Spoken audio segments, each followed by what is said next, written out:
he will be a staff for the righteous with which for them to stand and not to fall. And he will be the light of the nations and the hope of those whose hearts are troubled. All who dwell on the earth will fall down and worship him, and they will praise and bless and celebrate with song the Lord of spirits. 1 Enoch chapter 48, verses 4 through 5. The modern world doesn't acknowledge, but is nevertheless haunted by spirits, angels, demons, and saints.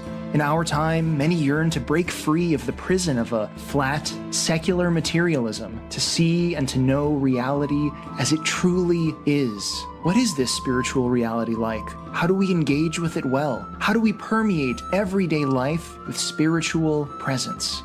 Orthodox Christian priests, Father Andrew Stephen Damick and Father Stephen DeYoung, host this live call-in show focused on enchantment in creation, the union of the seen and unseen as made by God and experienced by mankind throughout history. Welcome to the Lord of Spirits. The show was impressive in scope, but easier to marvel at than to immerse yourself in. The staging was static and pacing strange. The long, impressionistic streaks in the first half clumsily offset by the frantically plot-heavy ending. The musical portions, as in all of West's religious projects, were competent and occasionally excellent. He uses music from his own catalog judiciously, bringing Say You Will and its orchestral coda in and out as a recurring motif, and finally fixing wolves. And that was from Rolling Stone's review of Kanye West's 2019 musical opera, Nebuchadnezzar, which I have to thank you for letting me even know that exists. I wish that was our lead-in instead of the other guy. The other guy.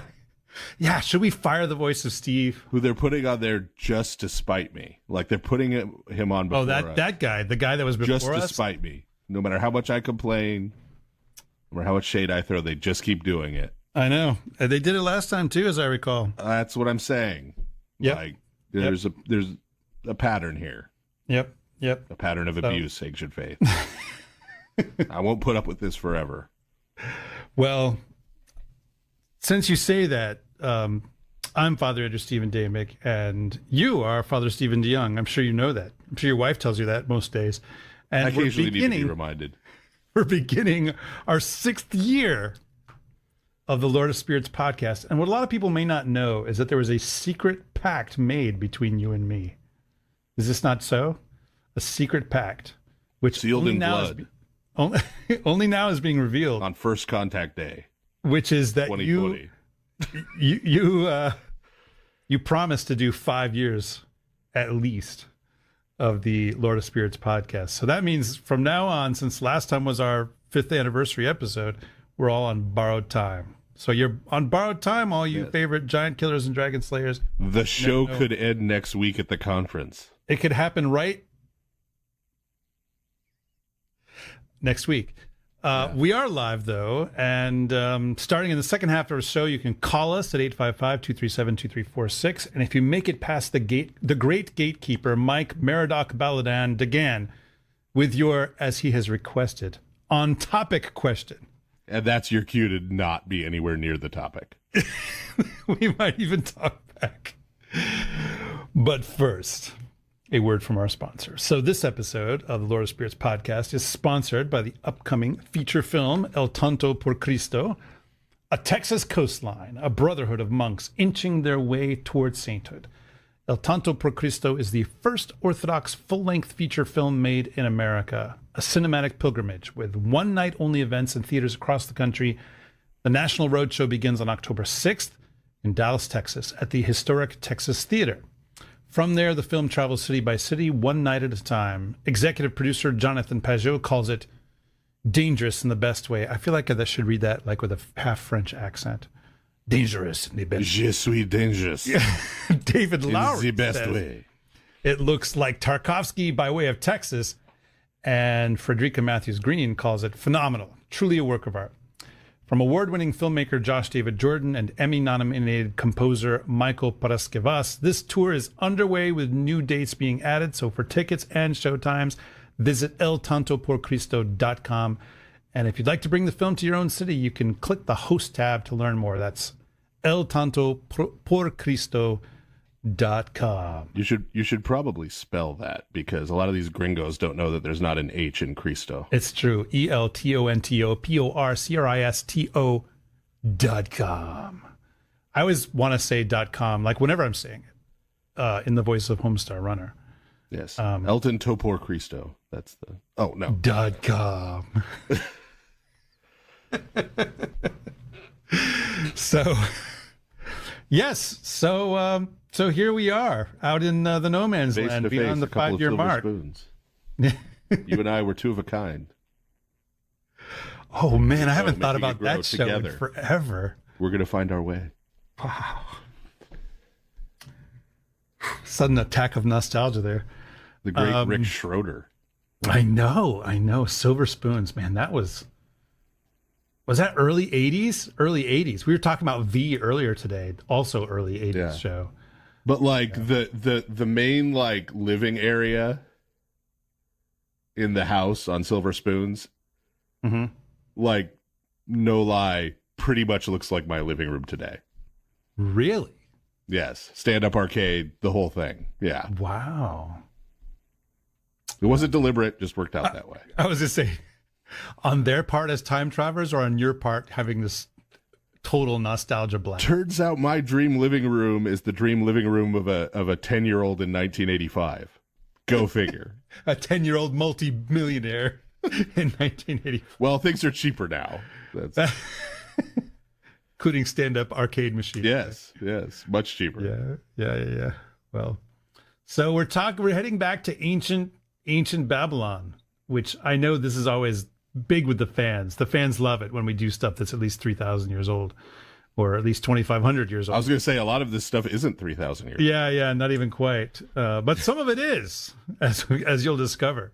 Yes. Well, we always have to start a ways back from, where what we're actually talking about. Indeed. We keep rewinding. I feel like that's a lyric as well.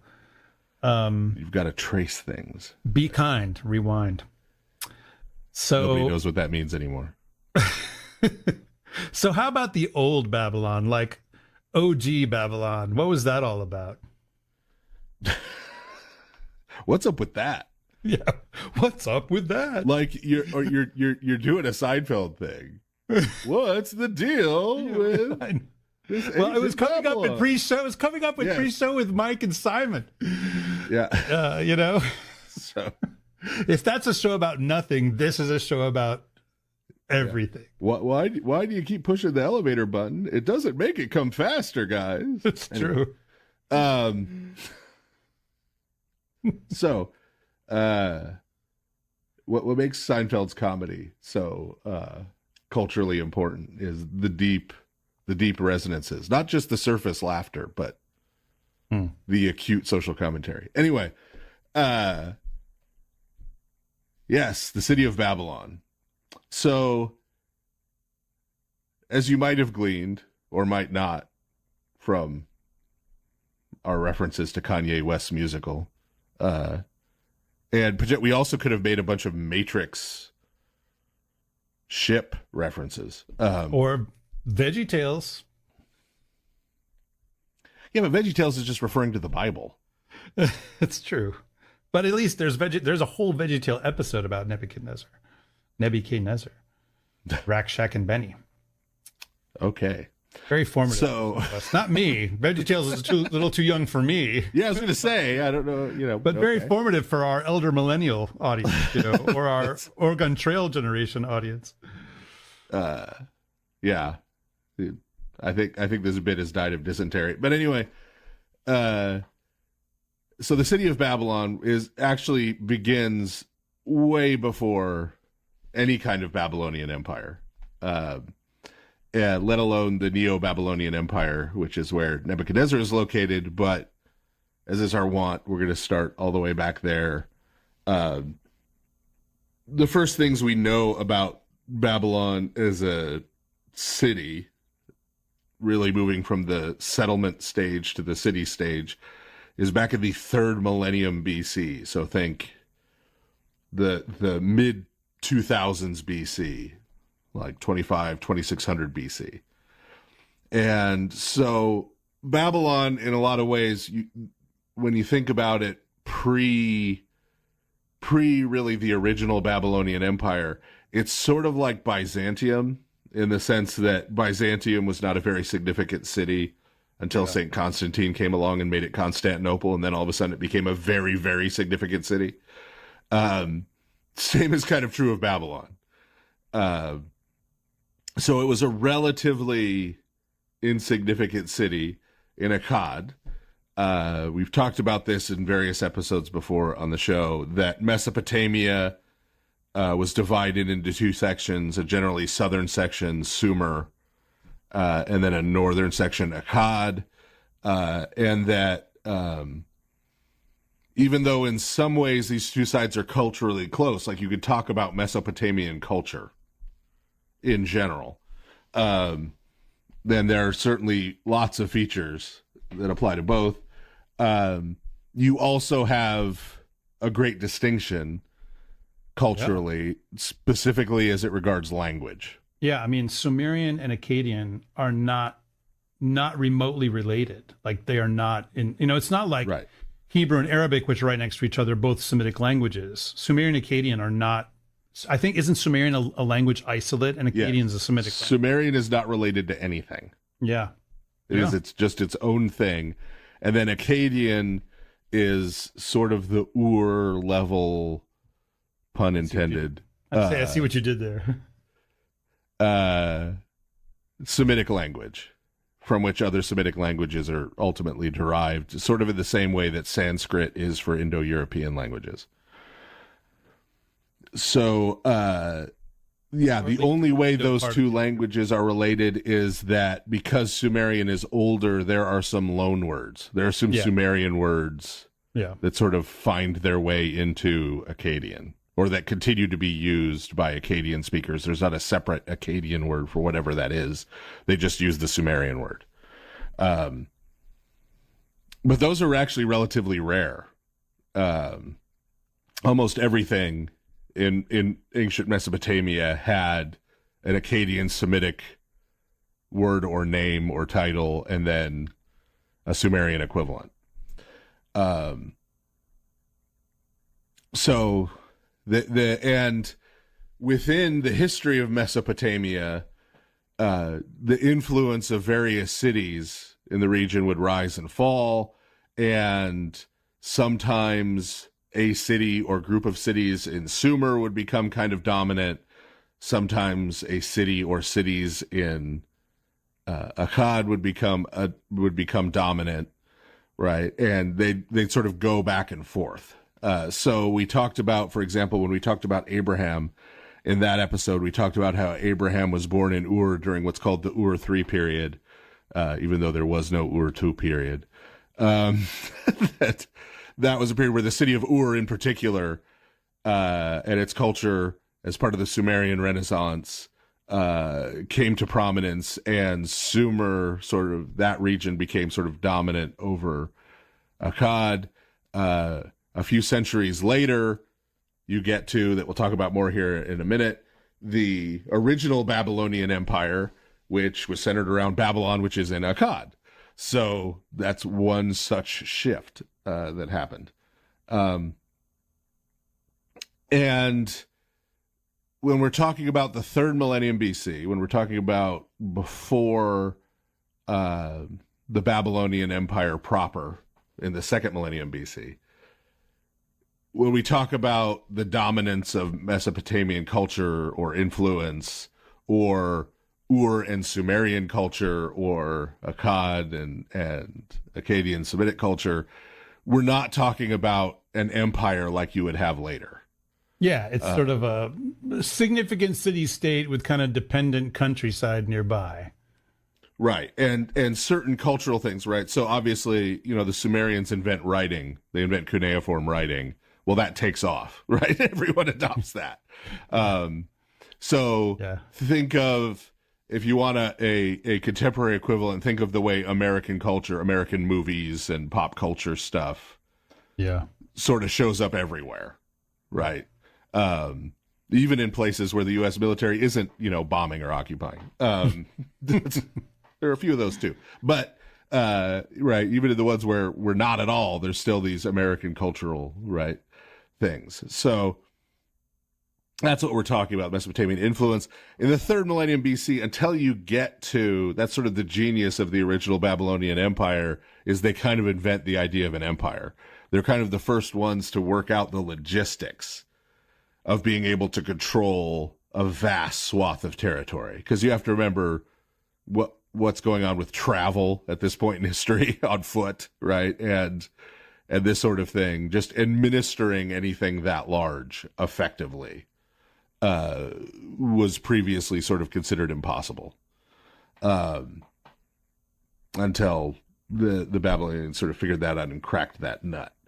And then, of course, the other major world power during that period was Egypt,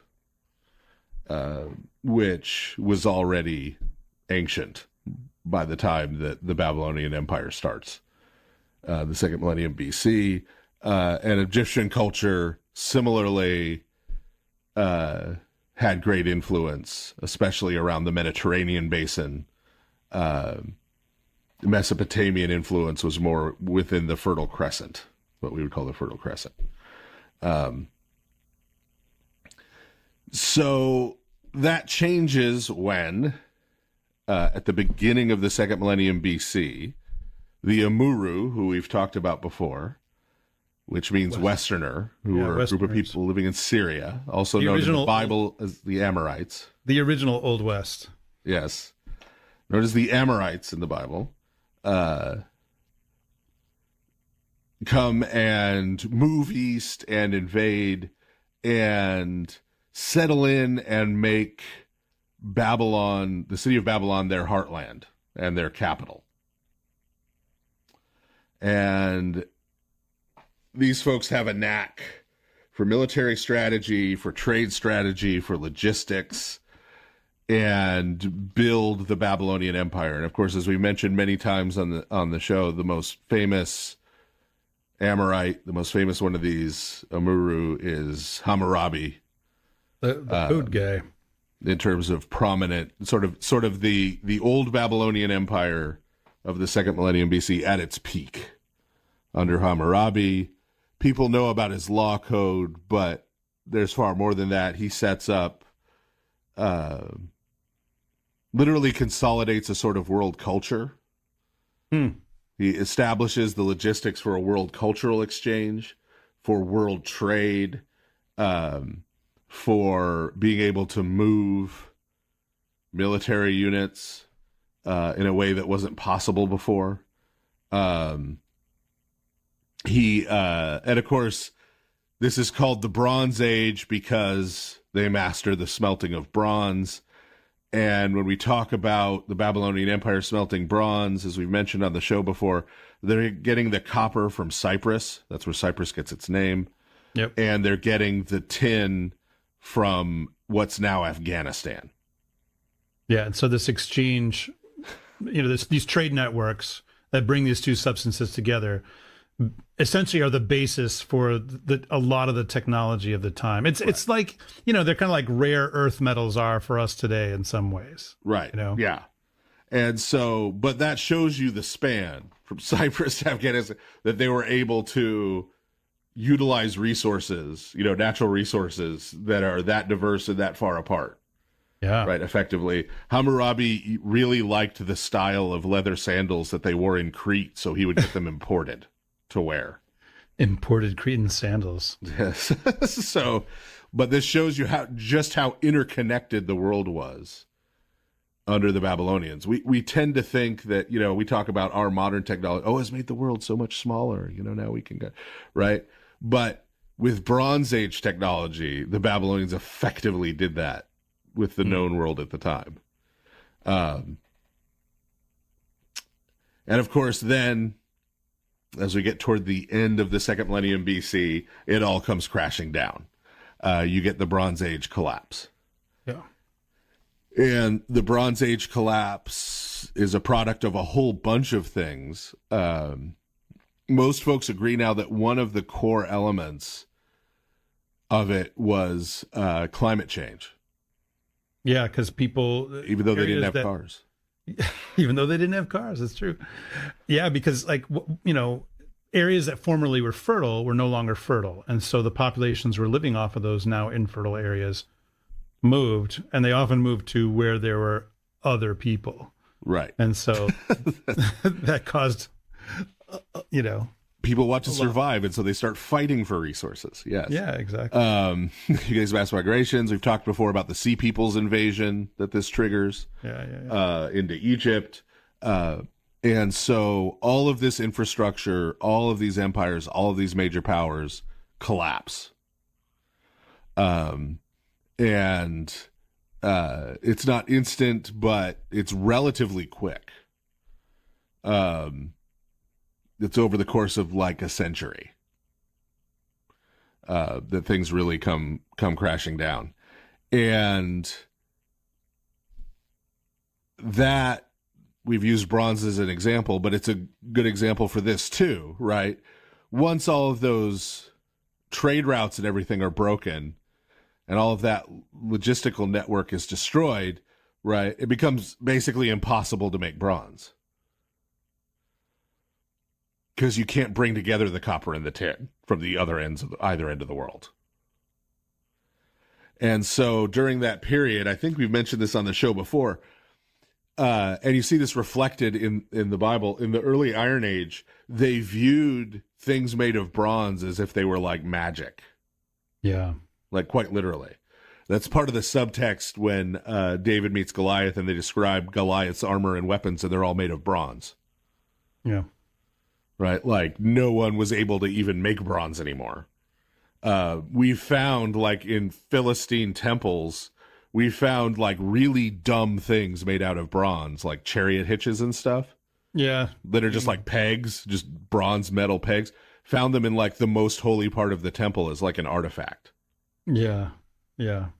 Because that stuff all just becomes impossible. It's not called the Iron Age because iron was an improvement in technology. Iron is not an improvement over bronze, really. It's much more brittle. When you get to steel, you're doing okay. But just iron itself, it rusts, corrodes very easily. And so the early Iron Age, there is no real world empire. Egypt survives, but it survives basically because it repels like the Sea Peoples who settle on their border. So Egypt is kind of hemmed in. They're not able to exert power and control beyond Egypt. And so the world of like Saul and David, as we've said before, is sort of a post-apocalyptic world in a sense, right? They're living in the ruins of a civilization that has collapsed. And so that includes the Babylonian Empire, and Babylon is still a city, right? It's still there, but declines in prominence steeply. Elements of the city, like literal buildings and things, start to fall into disrepair, right? Babylon, as well as in general, decline. So the next real empire that shows up on the scene is the Assyrians. I feel like whenever we mention the Assyrians, we should have some kind of boo track, boo. Some of the Church of the East people might, mishear. Well, okay. But ancient Assyrians. I don't know why they would name themselves after the Assyrians. I don't know. I've been spending a lot of time in Jonah lately, so of course, that's big on the radar there. Yeah. So the Assyrians, in a couple of ways, are kind of like the Romans later. And here are the couple of ways they resemble the Romans. Number one, brutality.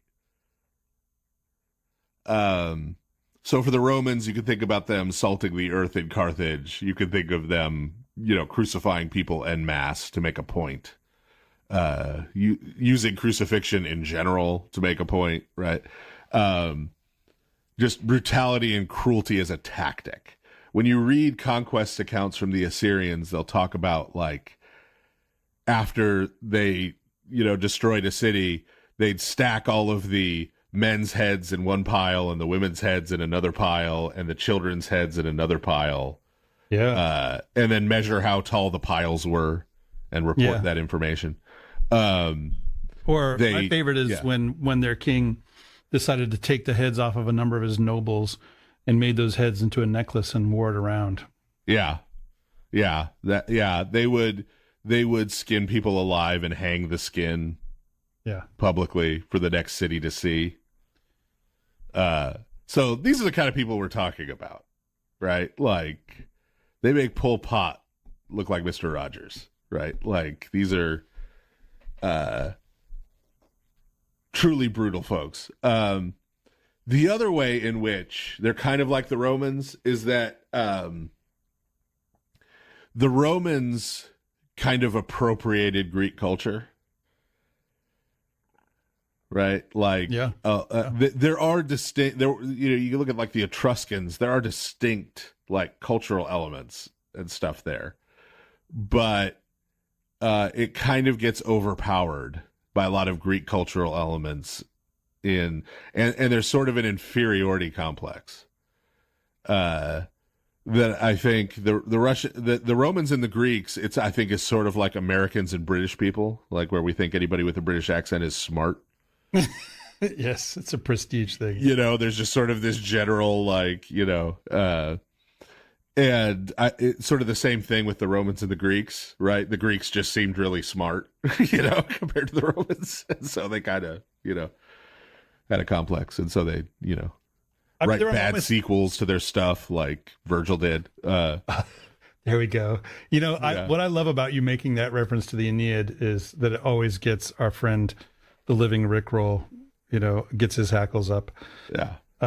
Isn't it the case that Romans, we're kind of getting off track a little bit here, but didn't Romans a number of times kind of complain like, hey, we conquered those Greeks, and yet why is it that all the kids are into Greek literature, Right. Yeah. Aren't we superior? Like culturally they were conquered. Yeah. Right. Yeah. Right. And so the same is kind of true with the Assyrians. That's why we're bringing this up with the Romans and the Greeks. The Assyrians kind of co-opt Mesopotamian culture. Yeah. So Nineveh is another city that was basically nothing before the rise of the Assyrian Empire and then making it its capital. It's not even where they're from. Yeah, they're called Assyrians because they're from Assur. Yeah. Assur. Yeah. So Assur named after their main god, Ashur. Yes. Yeah. And so that's why they're called Assyrians, but they set up Nineveh as a capital. It's not even where they're from. Nineveh's in the area, but it's a different city. And was sort of nothing until they establish it. But so these are not cities that were prominent at some point in the past in Sumer. They're not in Sumer, but in Akkad even, right? But they sort of take over all of the previous Mesopotamian traditions and literature, sometimes literally. So we have a lot of the texts we have that are old Babylonian texts, meaning from the original Babylonian Empire in the second millennium BC. We have a lot of significant texts where the texts that we have, at least cataloged, aren't the original old Babylonian versions. They're the Assyrian versions from the libraries at Nineveh. So at Nineveh, they not only collected all of these texts, but they translated them into the Assyrian dialect of Akkadian. At this point in history, so at the beginning of the first millennium BC, you start to get language families diverging in the Near East. So you get like Hebrew and Ugaritic and some of these other languages emerging from Old Canaanite around 1000 BC. And separating. That's why when you read like Joshua and Judges and even the first bits of First Samuel, like everybody can understand each other. Yeah. It's like, aren't they speaking different languages? It's like, well, sort of. Right now they're all speaking dialects of Old Canaanite, right? So there's a lot of overlap, right? And the same thing is happening in Mesopotamia with Akkadian. You start getting an Assyrian dialect of Akkadian. You're going to get a Neo-Babylonian dialect of Akkadian. That are still basically Akkadian, but you can tell, right, that there are certain things, certain ways of writing, certain words, certain verb forms and stuff that mark it out as being the Assyrian dialect in particular. So they not only collect all that literature to have a library at Nineveh, but they put their tweaks and twists on all of it, right, to sort of make it their own. And so also the Assyrians tried to establish a monoculture. Yeah, Assyrianization or Assyrianification. And we've talked about that before on the show in terms of what happens to the northern kingdom of Israel, the northern tribes, how when Assyria conquers them, they deport all the people from that land, from Samaria, take them over and put them somewhere else in Mesopotamia, and they take people from Mesopotamia and relocate them to that land in the Levant, right? Yeah. And then over a couple generations, the Hebrew names disappear, right? Like they just get merged into the general Assyrian Mesopotamian population. And so this was deliberate on their part. This was part of how they managed their empire to try to prevent revolts, is by homogenizing everybody's culture. So you're living and working on land that your family doesn't have any real connection to for any long period of time. You are not culturally different in what we would today, in modern terms, call an ethnic group, right, from your neighbor, whose family has been there for generations, right? It all becomes sort of this melting pot idea, right? And that worked okay for them for a while, but the Assyrians were mostly concerned, and this is why they used that strategy. Their concern was that they were going to have revolts out at the edges of the empire in newly conquered territory, right? Because we've got to remember at this point in history, you can only fight wars during a certain season. So there are no standing armies. Yeah. No such thing as a standing army. There are generals who a king has, whose job is to muster and move and command troops. But the troops are just regular men of a certain age range who you call up, right? These are not professionals. Right. And most of them are farmers, right? Because, this is subsistence period in history. Most people are just working on making food. And if most people are not doing that, you die. You don't have food to eat. Yeah. So if you can't just go and deploy your army for 3 years straight, because that means no one's growing any crops.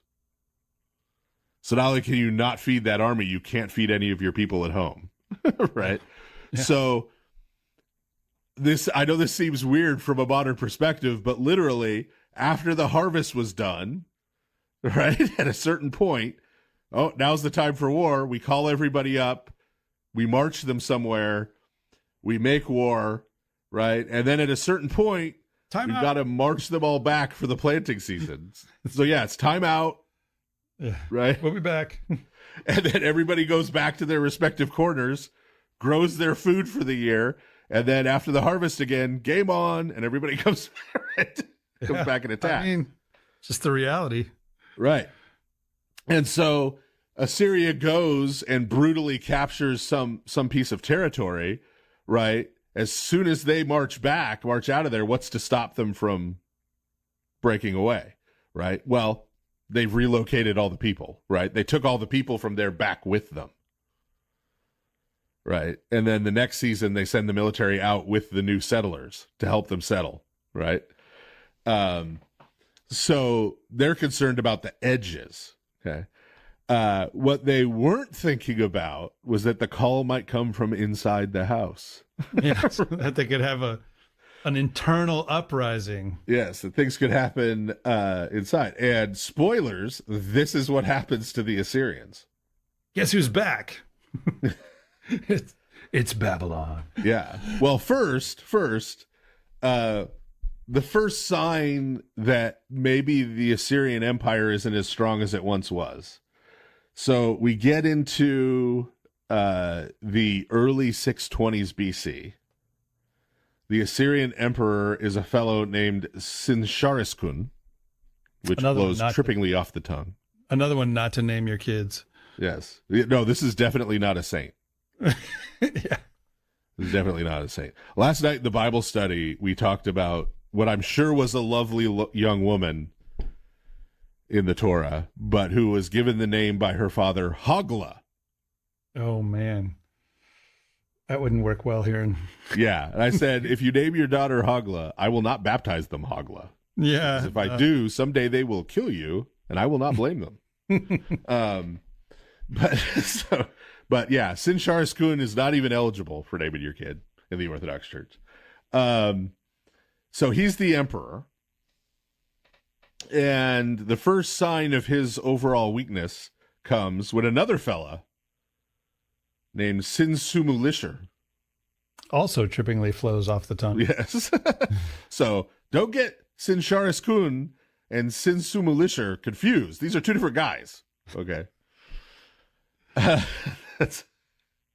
Sinsumulisher was one of his generals. Man, I can't wait to see what the auto captioning does with those. Oh, this is going to be great. Yeah.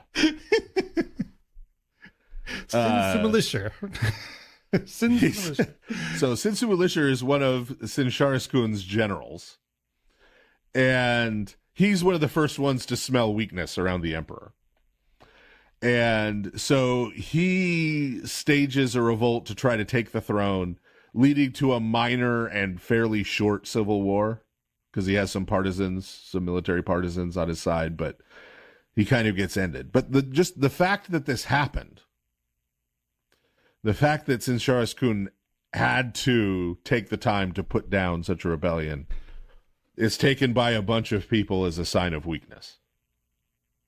Right.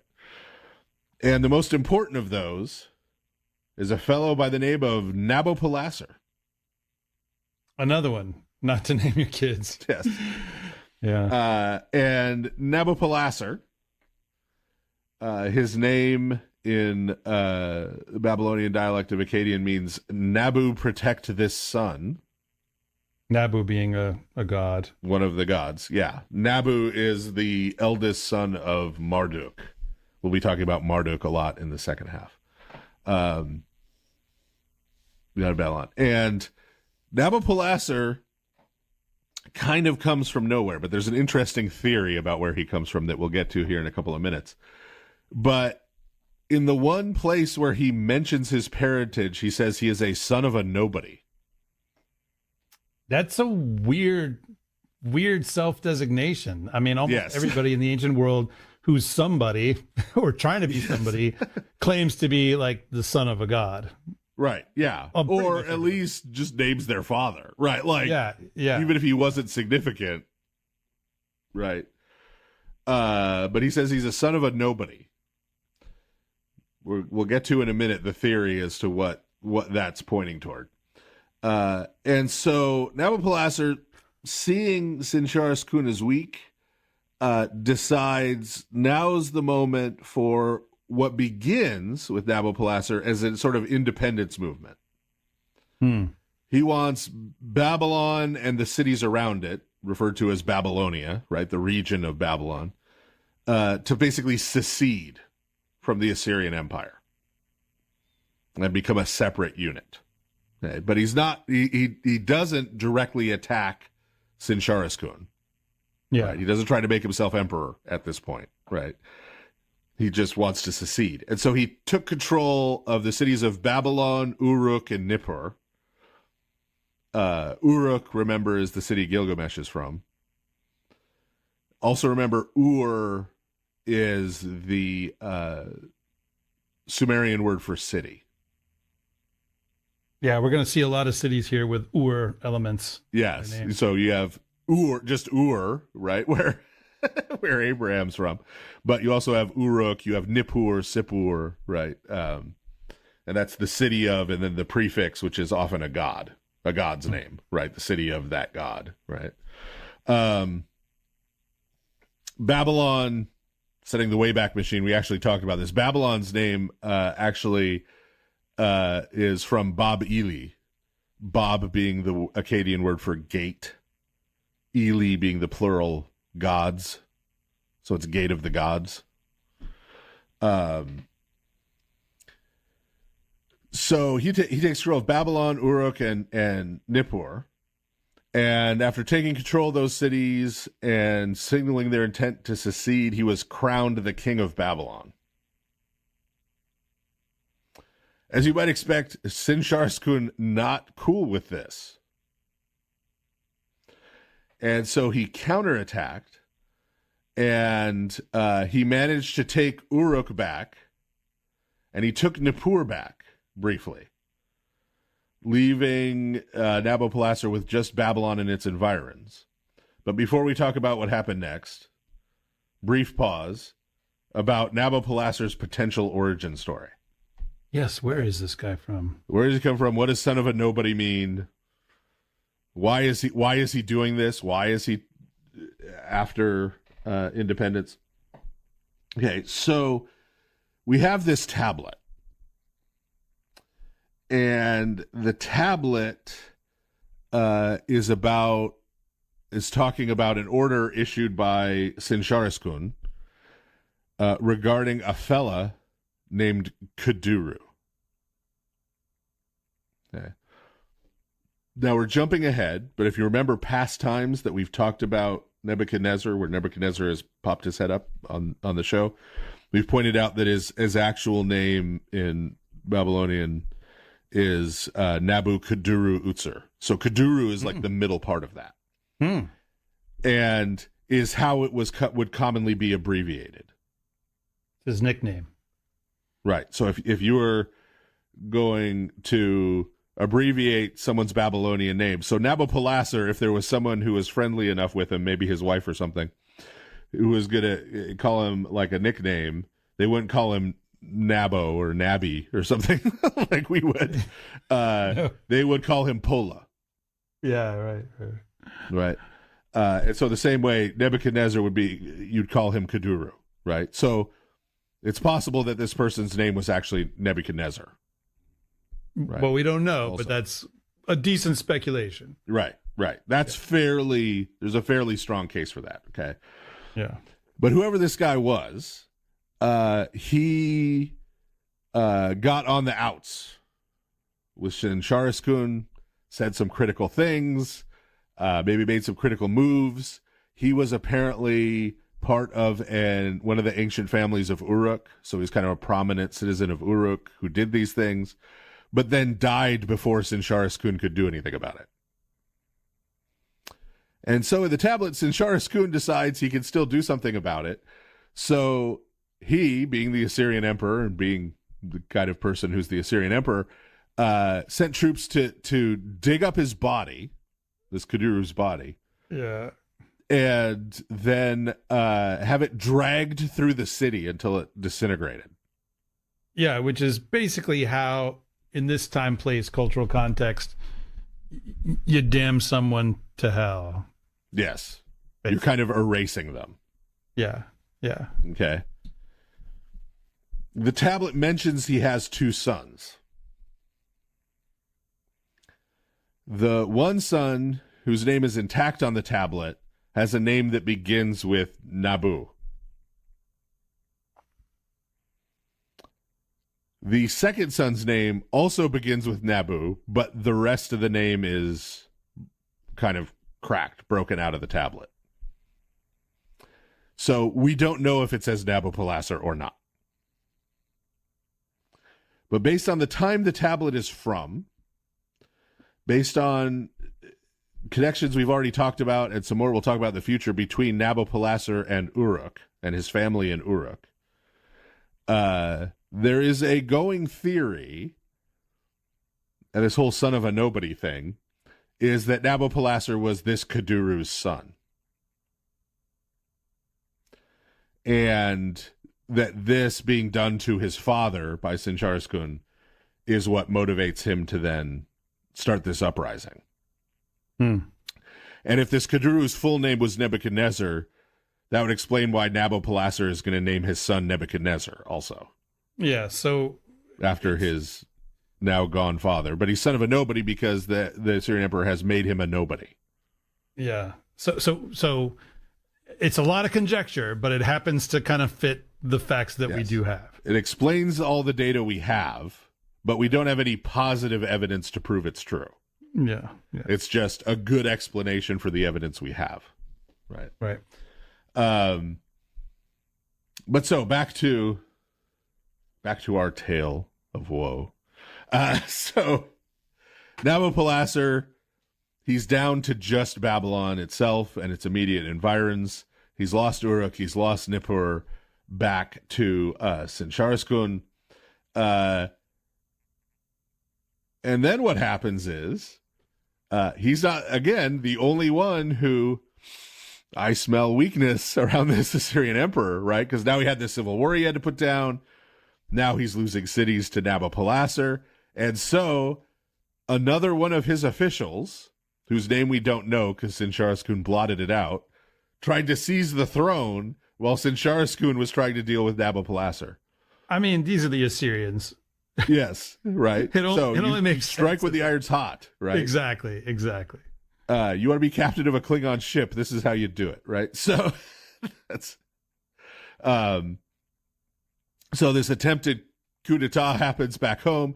Sin-Sharaskun has to go back to Nineveh to deal with that, right? So he has to withdraw his troops from Babylonia to deal with that, and that then allows Nabopolassar to take back Nippur. He doesn't get Uruk back, but he gets Nippur back once Sin-Sharaskun has to withdraw. That is referred to by Sin-Sharaskun after he puts it down. He blotted out the name. So this is more of that making someone a nobody thing. Sin-Sharaskun blotted out the name of the guy who tried the coup. So we don't know what his name was because he had all records of that person's existence destroyed after he put down the coup. But he referred to that as the 100-day revolution, right? Because he put it down in less than 100 days, right? He had dealt with it. But this allowed Nabopolassar to sort of consolidate his power by the time you get to 620 BC within Babylonia. He's sort of firmly in charge at this point. And watching Sin-Sharaskun have to go and retreat and having to deal with, he's running around having to put out fires. This emboldens Nabopolassar.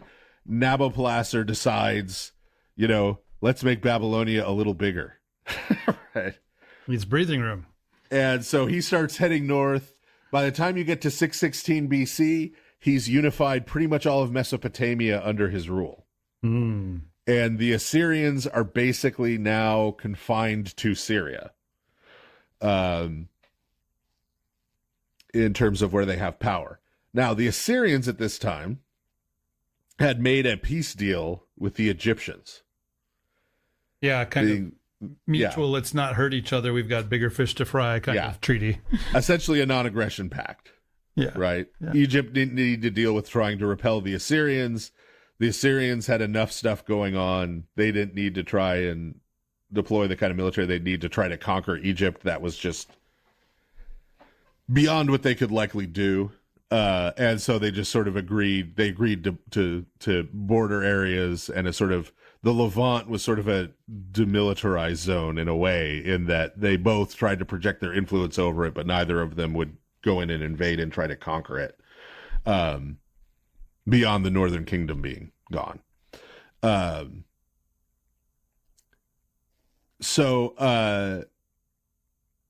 the Egyptians, part of this deal, right, was that was sort of mutual defense. So if someone attacked Egypt, the Assyrians would come help. If someone attacked the Assyrians, Egypt would come help. So Egypt sent troops to Syria to try to help the Assyrians against Nabopolassar's expansion, and failed miserably. So Egypt's military force got significantly weakened through a series of losses, and they eventually abandoned for the most part, the Assyrians. Now, all of this happening, right? So now Nabopolassar is shrinking and shrinking the Assyrian Empire. Who else gets wind and smells weakness but the Medes? Oh, hey, the Medes. Inventors of the Trapper Keeper. Woof. Everybody show your Gen X cards. Yeah. So the Medes kind of get wind of this. And the Medes, so the Medes never really have their own empire. The Medes, if you want to think of the Medes, you have to think of the Medes sort of like the Huns, right? I mean, under Attila, the Huns, right? Yeah. Or the other barbarian groups, the Vandals, right, who sacked Rome, right? They were sort of more of a tribal group. They weren't into logistics and trade and rule and stuff. They were more into sort of pillaging. And so the Medes, throughout the second half of the first millennium BC, essentially operate on a mercenary basis for other empires, right? And so the Medes, they'll get wind, hey, these Assyrians, they're a pretty big empire. They got a lot of gold. They got a lot of nice stuff, and they're on the back foot. They're weak right now. And so the Medes start raiding and pillaging Assyrian cities, sort of on their own at first. Yeah. Throughout 615 and 614 BC. And that includes them moving into even Assur, right, the Assyrian homeland. They're pillaging cities. And so the Babylonians see them doing this and say, hey, guys, looks like we're on the same side here. Right? So essentially, the Babylonians and the Medes make a treaty. We'll talk about that more in a little bit here.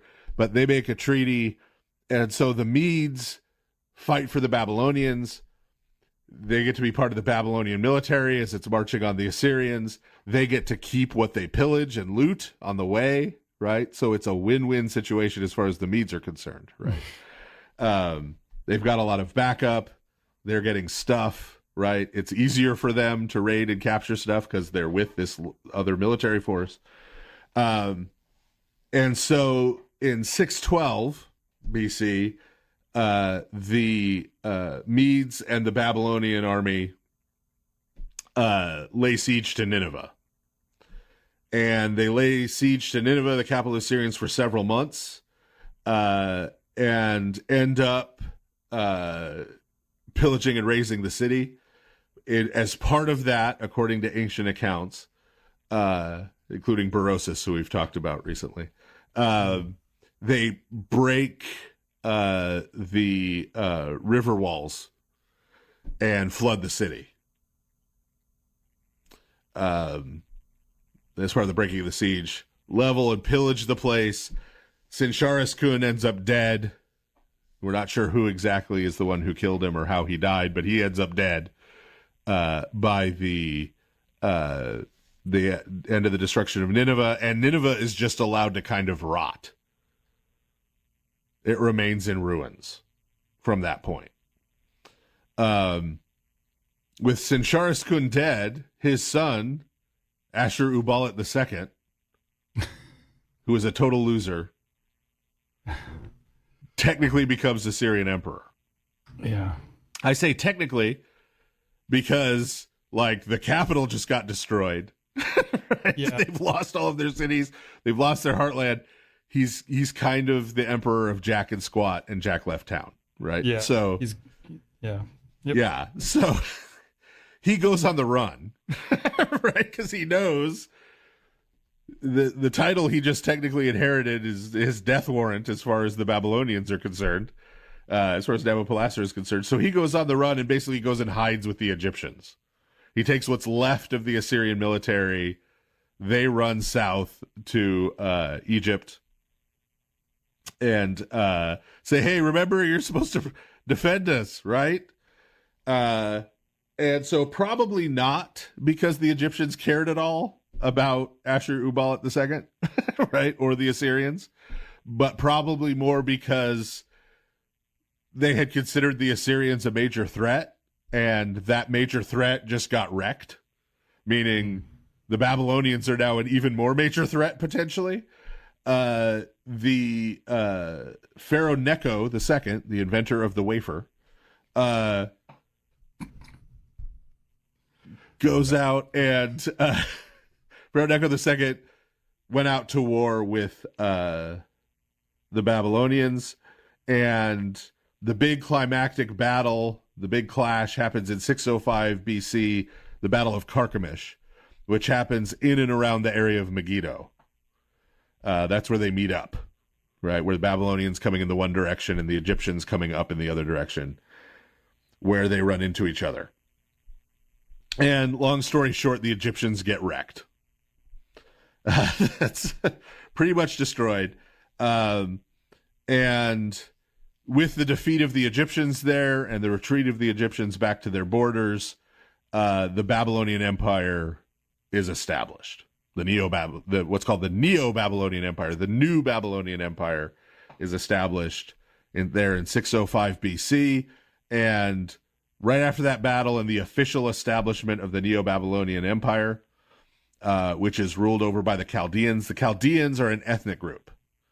So Chaldean technically refers to the primary ethnic group of the Neo-Babylonian Empire. And they kind of become like the ruling house, sort of, although a little bit broader than that. Yeah. Now, remember, we mentioned this back in the Abraham episode, that referring to Ur of the Chaldees was sort of a radical anachronism there. Yeah. Yep. Right. Because there weren't any Chaldeans yet. Chaldean, properly speaking, refers to the Neo-Babylonian Empire. But that is one of those places in the Torah where we're getting like an update. Right. Like, or where, right? Oh, the one over in Mesopotamia, right? That's so Chaldea is how they would refer to that region later. But so a few months after that, the empire's established, Battle of Carchemish, big victory, and then Nabopolassar dies before the end of the year. So Nabopolassar is in certain ways like Alexander the Great, in that he has this final victory of his conquest and then dies and never really rules over the empire he established. But his son does. Nebuchadnezzar II. We finally got to him. Yeah, this is the one that is sort of the Nebuchadnezzar of the Bible. This is the Nebuchadnezzar of the Bible.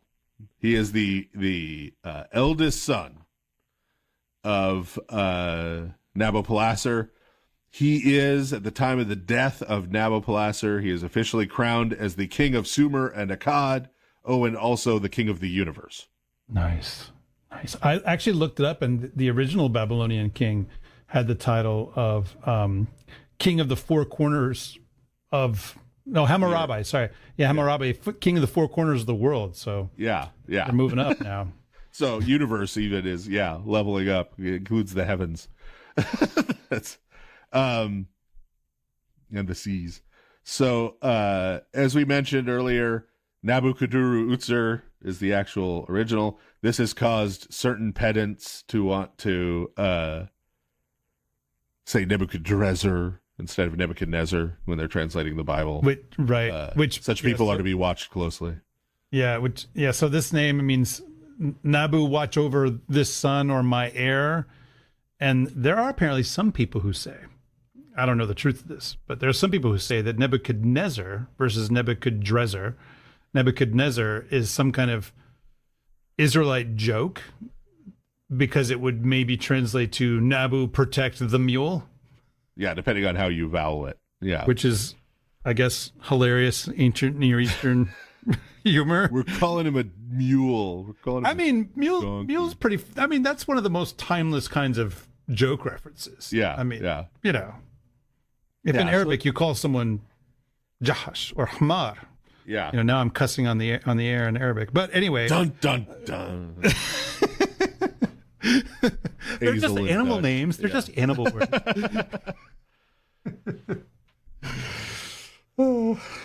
Yes, this is true story of Dutch life. When my dad was a little kid, his grandmother, my great-grandmother, used to refer to him all the time as Doomer Fricka Ezel. As one does. And he thought it was some Dutch term of endearment or something. He only found out later that it's Dutch for dumb, fat donkey. Wow. This is what Dutch families do to a man. This is... Yeah. I mean, there are no feelings. Right. None left after that. You know, your own grandma, right? Like, That's right.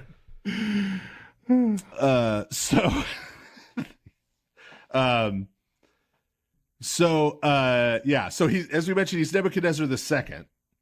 That is not based on the idea that Nabopolassar's father was named Nebuchadnezzar, though that is very possible, and that may actually be why he was named that. Because he was not king of Babylon. Right.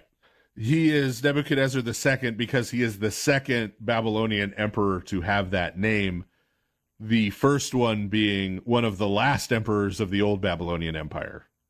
Nebuchadnezzar I was in the 12th century. In the second half, we'll talk about him a little more. In the waning days, in the collapsing days of the old Babylonian Empire, Nebuchadnezzar I tried to sort of make Babylon great again, and it didn't go so swell. But so he's at the 12th century BC, the very end. He's in the middle of the Bronze Age collapse. But that's the previous Emperor Nebuchadnezzar, Babylonian Emperor Nebuchadnezzar, which makes him the second. While he was crown prince, before Nabopolassar died, Nebuchadnezzar II did a couple of important things. Number one, his official position was he was the high priest of Ea. You may remember the god Ea from some of the flood stories we read last time. Yep. Who was the most high god in a lot of those Mesopotamian stories. But he was the high priest of Ea in Uruk. So this is another connection between that family and the city of Uruk. And this was fairly common. People don't realize how long this lasted in the ancient world. Like Julius Caesar's first significant position in Rome was a priesthood. Pagan priesthood was a government office, essentially. So having the crown prince be a priest, because remember that the king was also the high priest of the empire, in these ancient empires. So the crown prince having a priesthood was fairly common, a prominent priesthood. He also, the other major thing he did is that Nabopolassar was not leading the army into battle at Carchemish. Nebuchadnezzar was. He, as crown prince, was the one actually on the ground at Carchemish, at Megiddo, leading his army into battle against the Egyptians and winning that decisive battle. So when he ascends to the throne, it's not just a biological claim as Nabopolassar's son. He's also accomplished in his own right, right, as he comes in to take the throne. He was also Nebuchadnezzar's wife. He was married to the daughter of Cyaxares. Cyaxares is not a Mortal Kombat character. Cyaxares was the king of the Medes. So when we mentioned a few minutes ago that Nabopolassar made this deal with the Medes, that's part of how they cemented that treaty. He married his firstborn son to the daughter of the king of the Medes to cement that alliance. So once Nebuchadnezzar comes to the throne and becomes the self-styled king of the universe, he sets about consolidating the empire, because the empire's just been won, right? So there's a lot of things that need to now happen. And the first of those that he sets about is firming up the borders. So having won the Battle of Carchemish, he's sort of cemented Babylonian influence over the Levant and Syria, but hasn't really conquered it, right? Hasn't really assimilated it into the Neo-Babylonian Empire. He's just kind of, the Assyrians are gone and the Egyptians have been pushed back out of it. And so his first order of business in terms of consolidating the empire is to send troops in, march troops down to consolidate make that all that territory officially part of his empire. He first marches down the coast, down the Mediterranean coast. So he takes what was Philistia and goes all the way down to the border with Egypt by 601 BC. Has some skirmishes with Egypt that basically end with establishing, okay, here's the border between the Neo-Babylonian Empire and Egypt. They both push back and forth for a little bit and then kind of resolve. And what this means is Judah, which at this point, with the northern kingdom gone, is kind of a postage stamp, as we mentioned in a previous episode of a kingdom. It's tiny. It's not only tiny, but it's also surrounded. Yeah. So the Babylonian Empire is between them and the coast, meaning shipping's not really happening. Trying to ship overland, they got to go through Babylonian territory. And so the Babylonians become an immediately looming threat.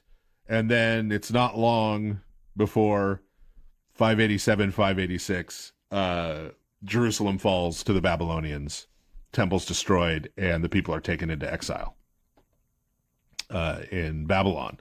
And Judah, too, is added to the Neo-Babylonian Empire.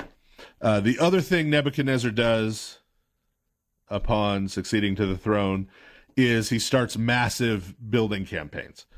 And this plays into a whole realm of Babylonian propaganda. Remember, Nabopolassar, his father's whole movement, started as this war of independence. It was about restoring Babylon to the greatness of the past.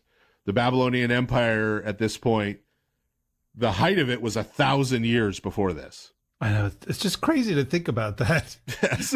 Let's make it like it was a millennium ago, you guys. Yeah. Yes. Yeah. Like that's when it was at its peak, was 1,000 years ago. I mean, the closest thing is the way people still to this day talk about like the glory of Rome. Sure. Right. It's that kind of thing. Like the Babylonian Empire looms large, and they're the heirs of that because they're Babylon. Right. And so we're going to rebuild, we're going to restore, we're going to get back there, right? Yeah, it would be like if Keir Starmer suddenly got up and said, hey, let's make things like they were back during the period of Alfred the Great. Yeah. You know? Or William the Conqueror, yeah. We don't talk about that guy. The president did the other day. I don't know why, but... He was look it up. He was in the UK. He just starts talking about William the Conqueror. And how cool of a name that is, being William the Conqueror. Anyway. Well, that's not what everybody calls him. So the whole sort of raison d'etre that started this whole process that ends in there being a Neo-Babylonian empire was the restoration of Babylon.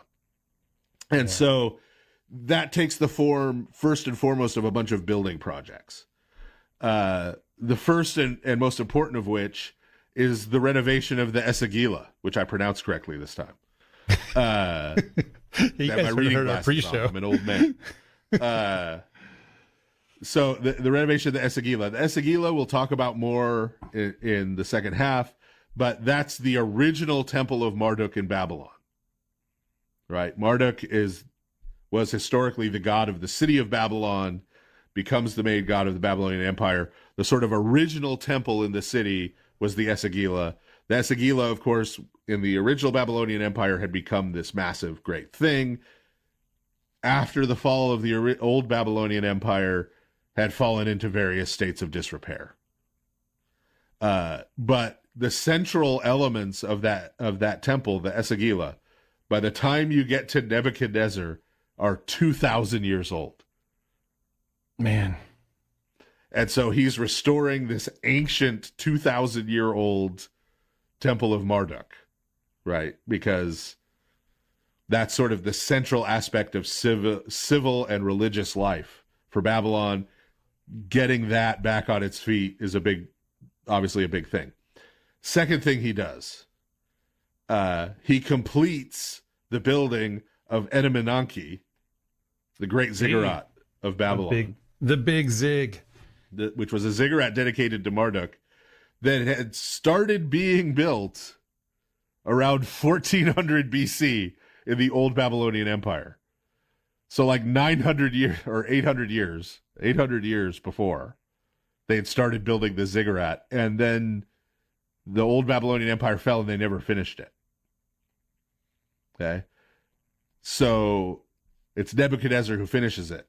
But keep in mind, we've talked about in the past on the show the different connections between the story of the Tower of Babel and the Bronze Age collapse. Okay. And this is part of that. There was in the city of Babylon, right, from like the period of time Moses would have lived until 600 BC, there was a big giant unfinished tower sitting in the middle of the city of Babylon.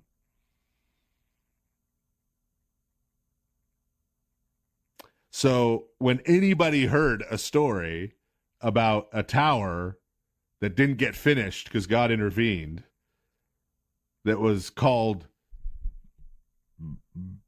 Babili, right? They're going to be thinking of that big unfinished tower in Babylon, right? Yeah. I mean, Babili, Babylon, this is all the same name. Yeah. But so he finally finishes it, and lo and behold, he didn't actually reach heaven. There was just an altar to Marduk on top of it. The remains of that also, by the way, are where they found that ritual bed we talked about when we talked about Og's bed. So special appearance by the giants. There we go. Hey. Well, you mentioned the Amorites earlier, so yes, that's true. He also built the Ishtar Gate that was later rebuilt by Saddam Hussein. That's weird. Which was the warning sign that showed us all that the rapture was going to happen in 1993. Or yesterday. Yeah. As the case may be. We all remember the rapture from 1993. Hey, I remember it from 1988. And how the Great Tribulation ended in the year 2000. And, yeah. So there are books. You could go look online. There are books with like Saddam Hussein's face and the Ishtar Gate on the cover. I know. Arguing that. I'm not being facetious. Those really existed. I mean, I am being takes me back. But the Ishtar Gate, the original Ishtar Gate, had beneath the layer of blue lacquer with a critter on it, which critter is a dragon, but a specific dragon who we'll talk about more in the second half. I think that lacquer was made of bricks. It looks like a tall weasel, though. Kinda. Kinda. It could be like a really deformed greyhound. Anyway. Mm-hmm.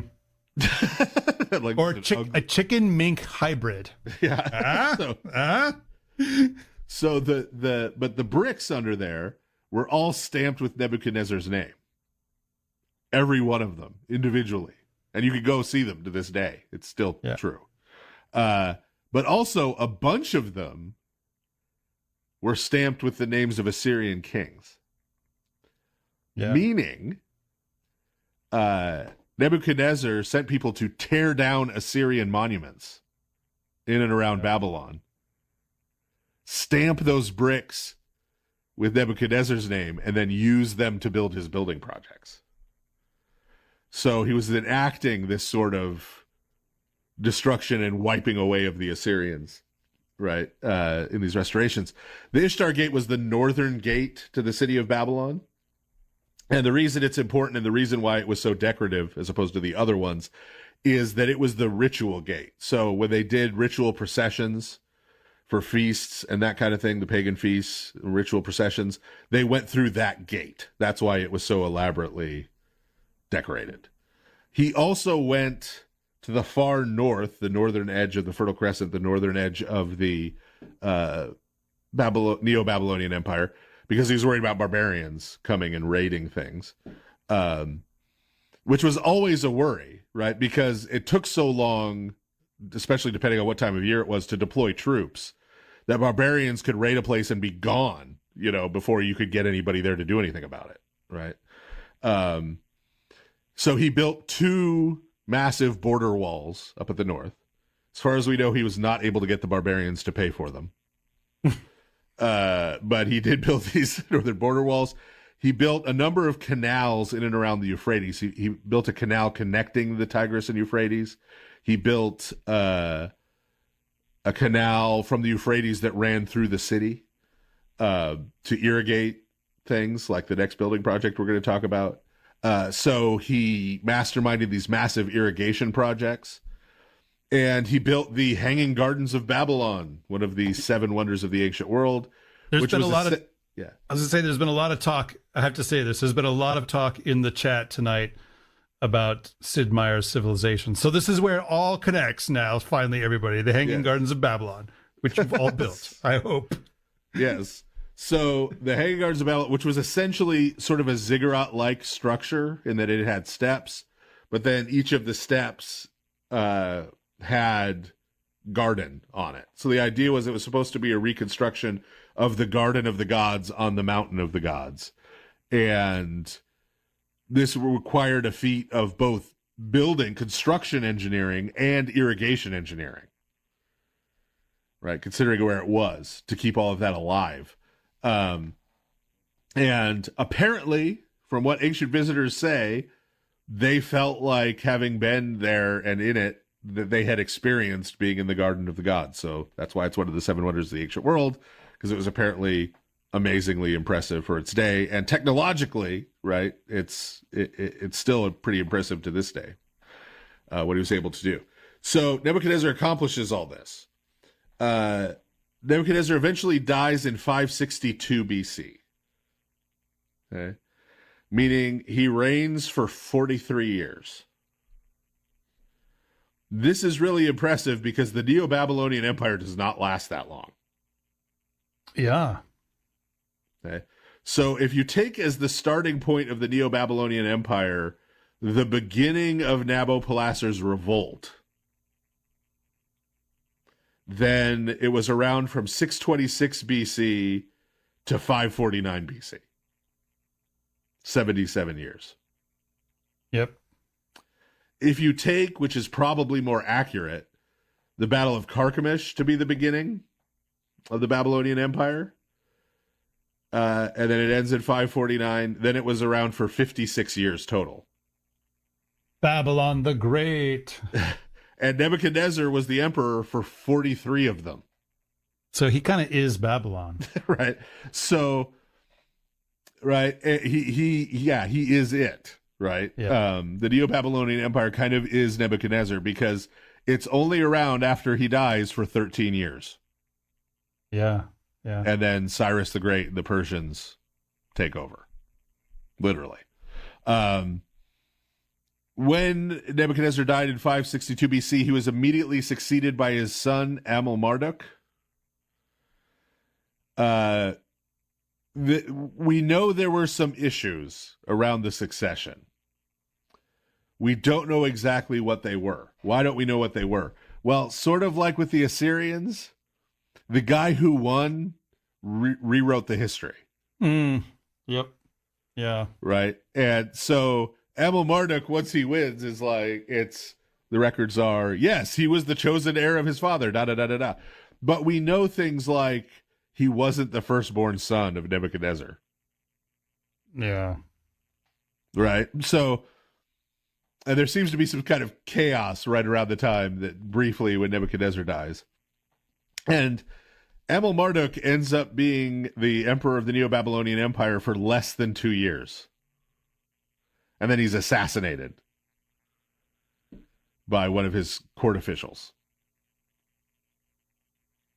So not a very secure succession at all.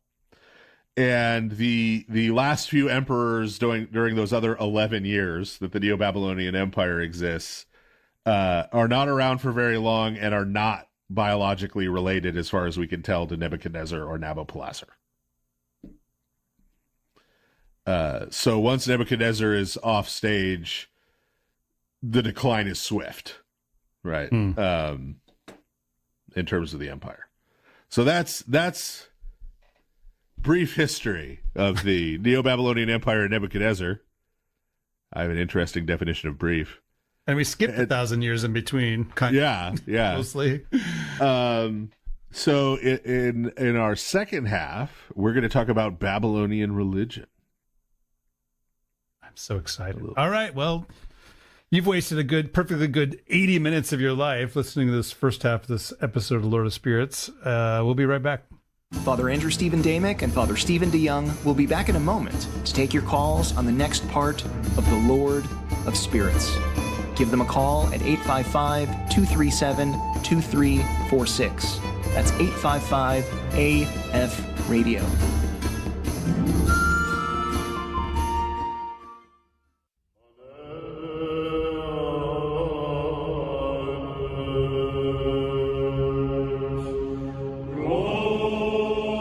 For centuries, Byzantine music has sustained Orthodox worship around the world. Now, the St. John Kukuzelis Institute of Liturgical Arts offers online classes in notation, theory, and practice, and free classes in liturgics with a faculty led by John Michael Boyer, author of the acclaimed book Byzantine Chant, The Received Tradition. Registration is open now for classes in September at kukuzelis.net. That's KOUKOUZELIS.net. We're back now with the Lord of Spirits, with Father Andrew Stephen Damick and Father Stephen DeYoung. If you have a question, call now at 855-237-2346. That's 855-AF-RADIO. As an MC, West's line readings did not seem fully rehearsed. He sounded like an actor who was nearly but not quite off book, suggesting the proper emotional intonations as often as he truly tried to sell them. This had an unexpectedly intriguing effect, perhaps because so many of the vocals on his recent albums have felt flat and disengaged. Another passage from the ancient text of Rolling Stone's review of Kanye West's Nebuchadnezzar. I don't know, this review is just the gift that keeps on giving, I think. Yeah. I mean, at least he didn't name it Nebuchadnezzar. Should have called it Nabu Protect the Mule. Yes. See, I would have shown up for that. Elaborate. That could be the great, I mean, that sounds like a show tune. Protect the Mule. Yes, right? Like that has like show tune written all over it. But yeah. Something about a bright golden haze on the meadow. I don't know. And a mule. Anyway. So yeah, religion now, right? Not that we haven't talked about anything religious so far, because these things are not separate, but we're going to sort of focus on Babylonian religion and the figure who, for obvious reasons, looms large over Babylonian religion is Marduk, who we've talked before. We have this idea today of pantheons. The Greek one being the one people are most familiar with, but then maybe Egyptian ones. So we think of pantheons of gods, and we kind of think of them like the Justice League or the Avengers or something, right? Like it's a collection of these gods. They all have different abilities and powers and stuff, and they team up, and that pagans sort of worshipped this group of gods. And as we mentioned many times before on the show, that's not how any of this worked.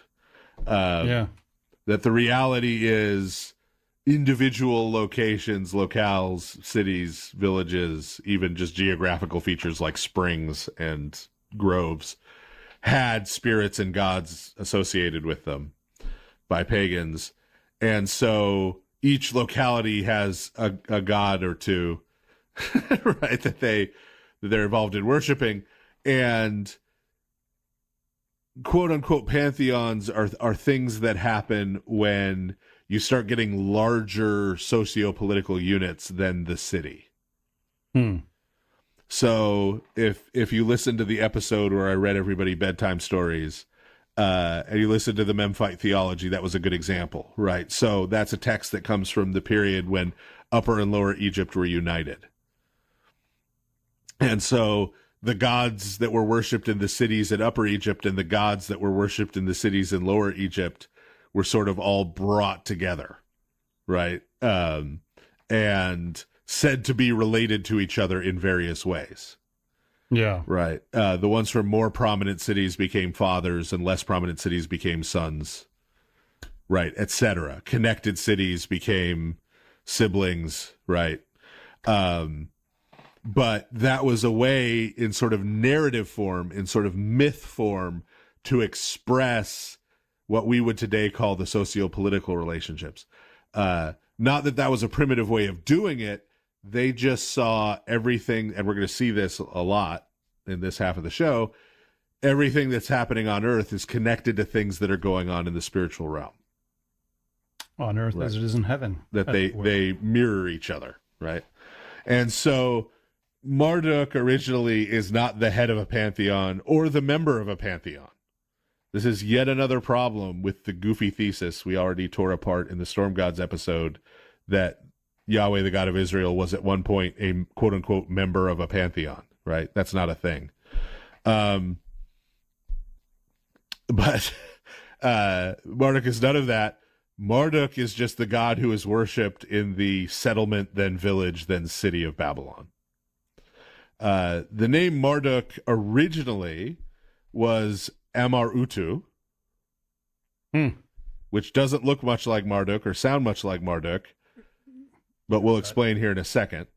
Amar-Utu is Sumerian and means the calf of Utu.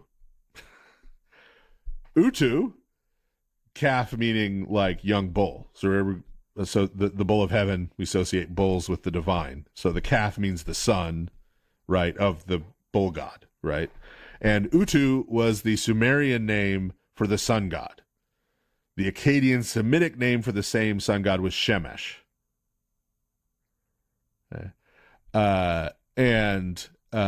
We have talked before, back in the Melchizedek episode, we talk about the fact that Shemesh, the Semitic sun god, is the god that was worshipped in Jerusalem before David took it. And unfortunately, after Solomon. Yep. Right. Until King Josiah.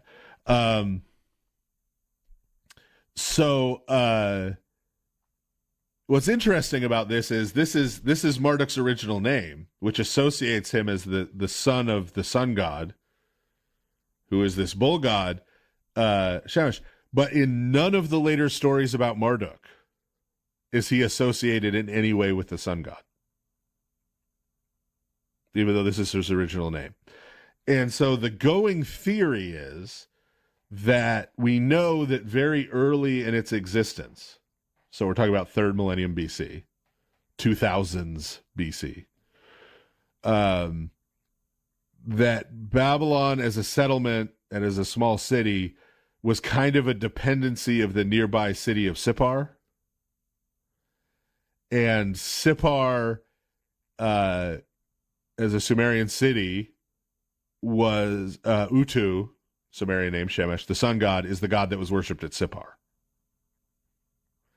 So that being his original name may reflect that relationship between Sippar and Babylon.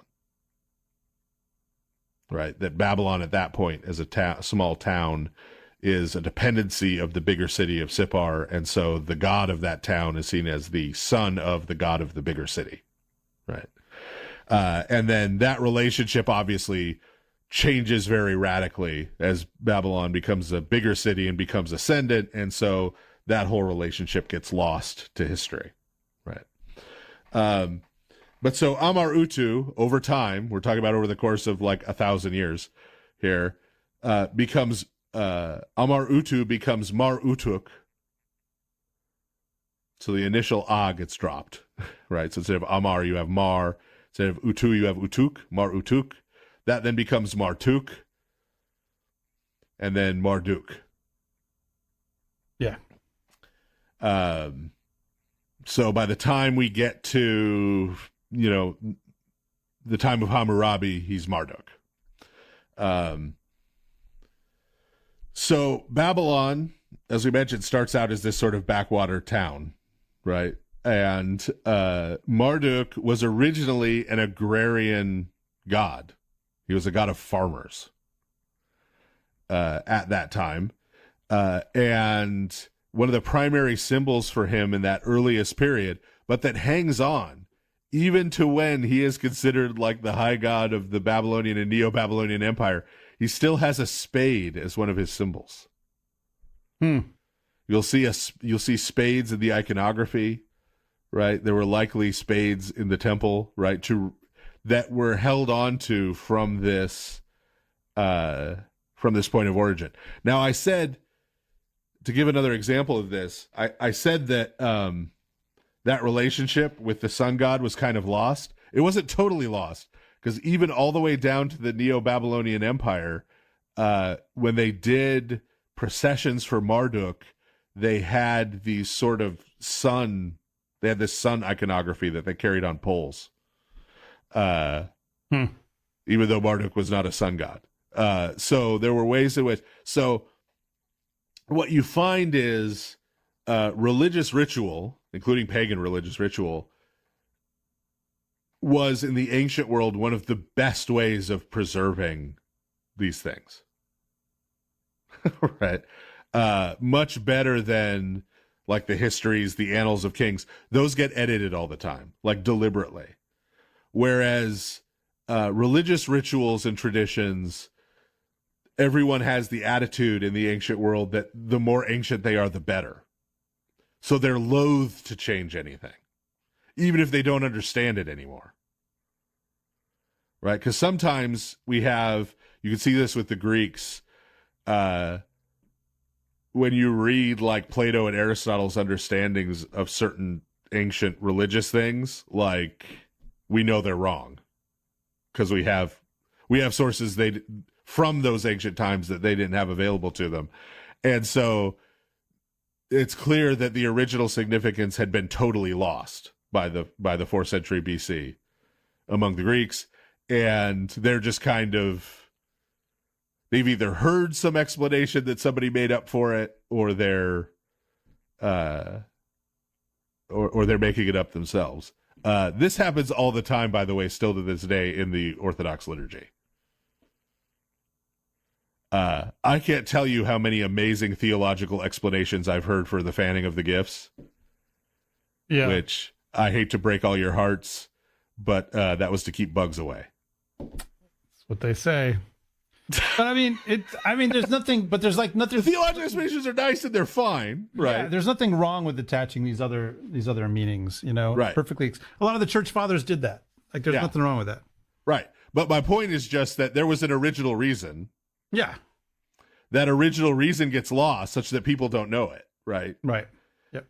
But they keep doing it, right? Even though in some cases they may not know why they're doing it. And then these other explanations for it come up later, right? So that still happens with religious ritual. But religious ritual, because we don't change it, because we want to keep the most ancient forms possible, it preserves all of these things through time amazingly well. That's one of the importances when you're studying ancient cultures of studying the actual religious ritual, because you get more accurate windows into earlier stages than you do from histories that are edited and propagandized, right, later on. So all that said, so Marduk starts out as this agrarian god, the spade symbol, right? He's about farms.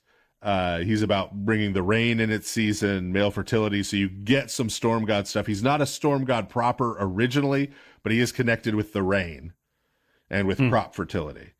And what would later become the Esagila that we mentioned, sort of the original temple for Marduk in Babylon, is built around 2500 BC. So 4,500 years ago. 4,500 years before present. Give or take. There's a shrine built there for Marduk. So then we mentioned historically the Amuru come in, they settle in and around Babylon. They build up Babylon, begin the old Babylonian Empire. Babylon rises to prominence as a city. So does Marduk, therefore, among other gods. And we start to see certain transformations. So one of the earliest is that Marduk gets a wife, whose name is either Zaparnitu or Sarpanit. Was a village just outside of Babylon. As Babylon became a city, it had farming villages around it that were dependencies. And one of those dependent villages was Zarpan. And Zaparnitu was the goddess of that little village. And she becomes, because of the rise of prominence of Babylon and it being a dependency, she becomes Marduk's wife in terms of the stories. Originally she seemed, I was going to say, I keep waiting at some point for one of these names, finally, that somebody's going to be, some person or place is going to be named Zardoz. Because it just... Oh, yeah. Anyway. It would be great. So Zarpanitu originally was a goddess associated with pregnancy. So they would go to the shrine in this village and make offerings and this kind of thing when women were trying to get pregnant or had a difficult pregnancy, right? And this kind of thing. But as Marduk rises in prominence, becomes the most important god of the old Babylonian Empire, she also then rises in prominence and becomes very closely associated with divination. Okay. And remember the Amorites, right? Who are the ones who are building really the old Babylonian Empire. Remember, we've said many times on the show, here come some giants again, peeking their heads in, that their claim to power was that they held the secret wisdom delivered by the gods before the flood. Yeah. Right? So it's not Marduk, the male god, who's seen as the repository of that wisdom. It comes to be his wife, Zaparnitu. Right? So remember in the book of Enoch, the women receive from the watchers, right, the wisdom, divination, and all of these things. So the repository of this is Zaparnitu, this goddess, and as the Esagila is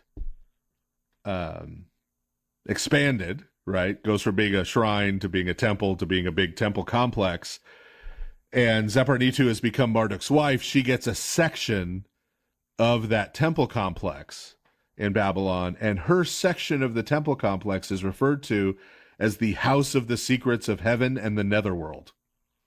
Wow. So it's the name of my next album of my my little side project band of Ugaritic Death Curse. That's the House of the Secrets of Heaven and the Netherworld, which is a T-shirt you can buy. Yeah, for the but so I should say, by the way, that's the connection here, right? Like that's her part of is the repository, right? The one who's sleeping with Marduk. Right, that's the repository for the secrets of heaven and the netherworld. There in the temple in Babylon. Also during this time, they build a throne of Marduk in the Esagila. And in the Esagila, what they enthrone there is what was already probably about 1,000-year-old idol of Marduk. Wow. An already sort of ancient idol of Marduk, which was believed to be Marduk. And Marduk is there with his dragon pal, Mushusu. Oh, yeah. The tall weasel. Mushusu, who's all over the Ishtar Gate. That's Mushusu, who's just asking to become a Disney comedy sidekick, I think. Yeah. Like, I can see it. Like, I feel like he is, isn't he, though? No. Like, they do some Hammurabi animated movie. I'm trying to remember the name of the dragon, the silly dragon sidekick in, now I'm blanking on the film with the brave Chinese girl. Mulan? Mulan, yeah. I'm trying to remember the name of the...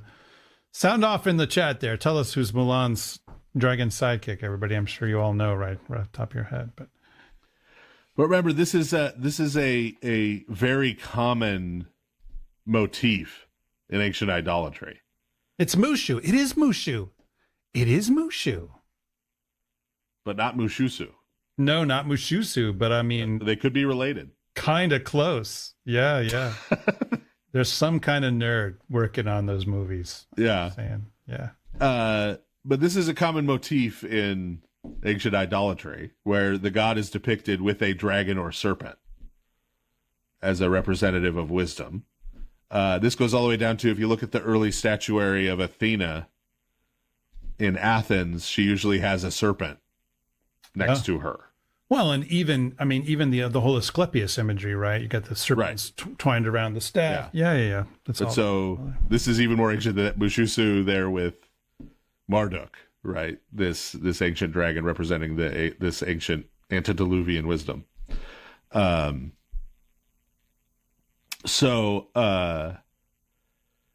I hope as we're describing this, right, you're making the connections and seeing some of the motifs and things we've talked about in the past and in the Bible, and how the Bible inverts a lot of these things, right? So as Babylon rises in prominence and becomes sort of the locus of the old Babylonian Empire, we see the usual pattern of assimilation, meaning other gods are sort of assimilated into Marduk. They say, well, the god of this city, he's named that, but that's really Marduk. And then also assimilation in the sense of, like we just talked about with the family relationships, right? So, this is Nabu is Marduk's son. Ea is Marduk's father, right? Who's sort of the ancient Most High God, is the father of Marduk. Right. And so that assimilation takes the form of the gods of all these various cities being put in place. Right. So, Uruk, they're worshiping Ea. Uruk is a more ancient city than Babylon, but now Babylon is more prominent. So Marduk becomes the son of the god of Uruk, who is now sort of ascendant as his father wanes off in old age. Right. These kind of ideas, right, within the myth structure. And remember, Ea and Enki are two names. This is again Akkadian and Sumerian names for the same god. Now, an interesting thing that happens in Babylon, in both the old Babylonian Empire and in the Neo-Babylonian Empire, is that when the emperors list their titles.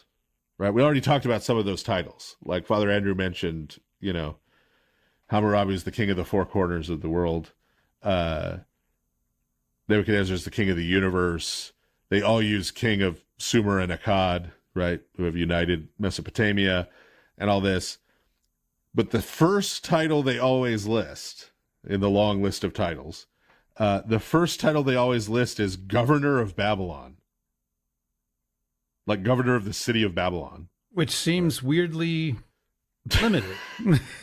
King of the universe, but governor of Babylon. Yeah. Yes, I also handle administrative duties in the city of Babylon. Right? Yeah. And I rule the universe. Yeah. But what that is an ancient Babylonian tradition where they call themselves the governor of the city of Babylon because they hold that Marduk is the king of Babylon. Yeah.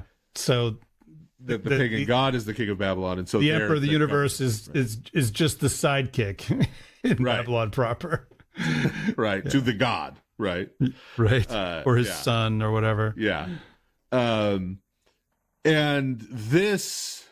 that sort of strategy and tradition you see reflected. We talked about this in Isaiah and Ezekiel in terms of the passages dealing with the fall of the devil. More on that to come here soon.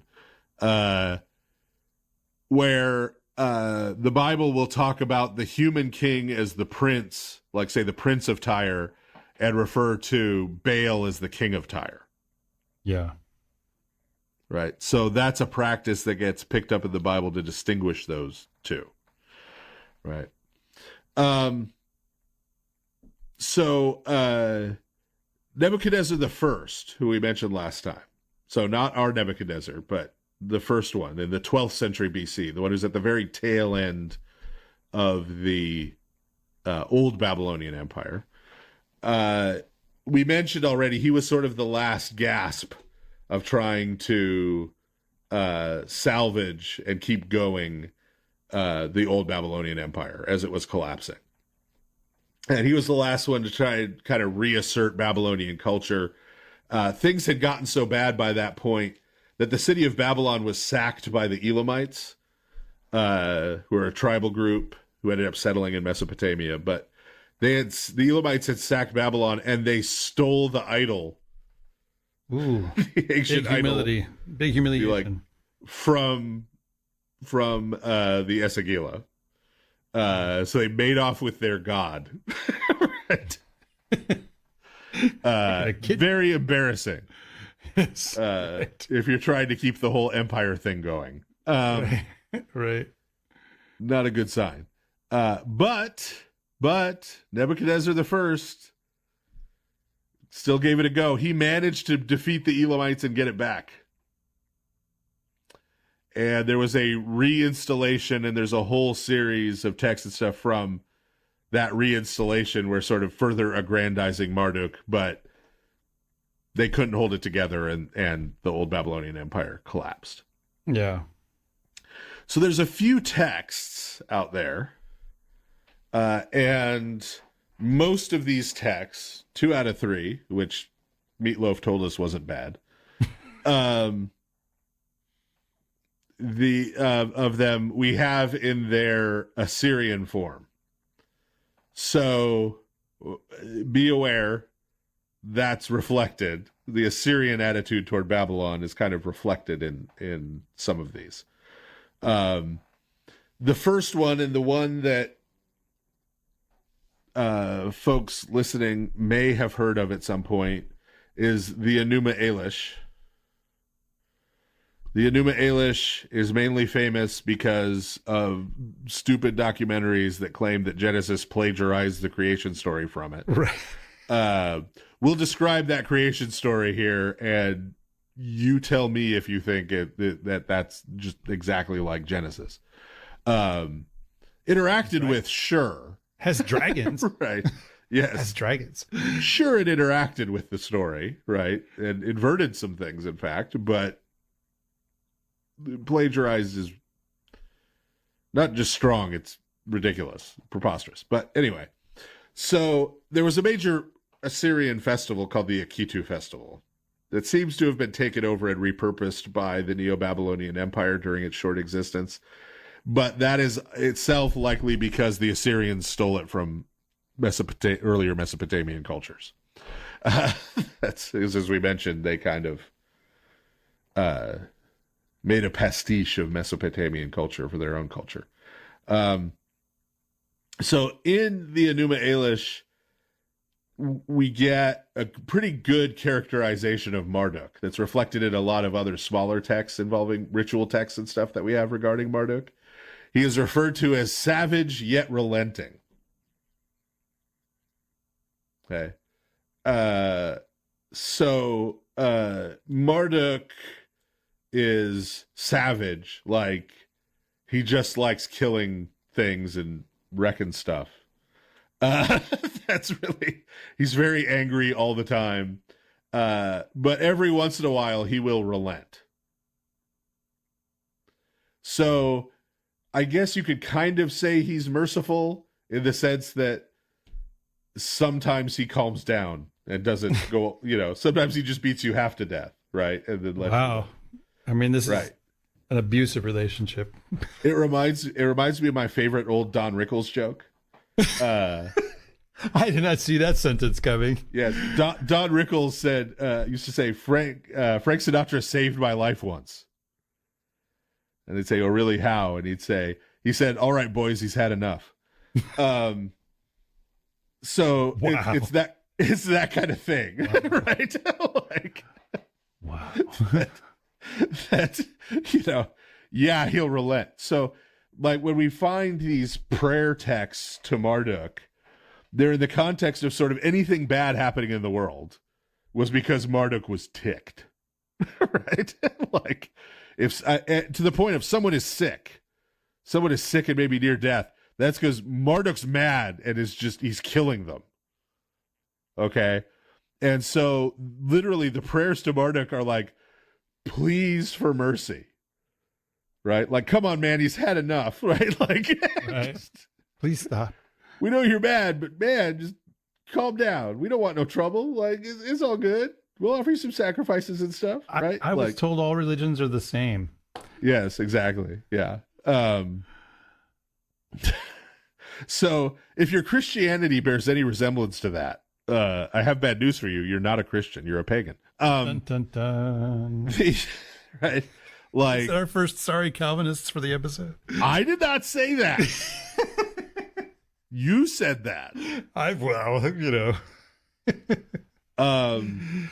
Right. But so, right.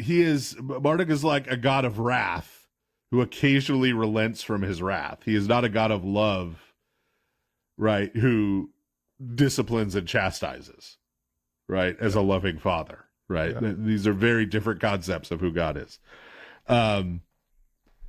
As we'll see as the story of the Enuma Elish plays out as well. So the Enuma Elish describes the creation of the world. So it starts out, there are two gods, two sort of primordial elder gods, Apsu and Tiamat. They're both dragons.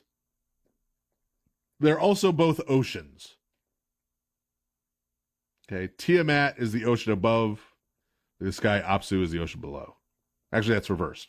Apsu is the ocean above. Tiamat is the ocean below, like the sea, right? Because she's chaos, primordial chaos. So Apsu and Tiamat, the heaven, the sky and the sea. Notice no dry land. Okay. Do you see all the connections to Genesis? Like, there's the waters above, water below, no dry land. See, it's just like Genesis, exactly. Just like that. Except dragons and two gods. Dragon. So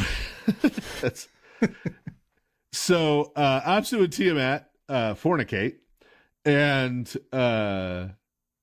produce the other gods, right? The sort of regular gods. So they make baby gods, and then Apsu decides these gods are these god kids of mine are making too much noise. They're super irritating. I've had enough of them. I'm going to kill them all. Do you remember that part of Genesis 1, right? Absolutely. It's my favorite bit. I'm going to kill them all. But Ea, he's back again, who's the firstborn son of Apsu, gets wind of it and goes and kills his father first. Beautiful story. Think Kronos and Uranos. Think Zeus and Kronos, right? We're drawing from the same wells here. Okay. And then Ea, of course, has a son, Marduk. Marduk decides to go and kill his grandma.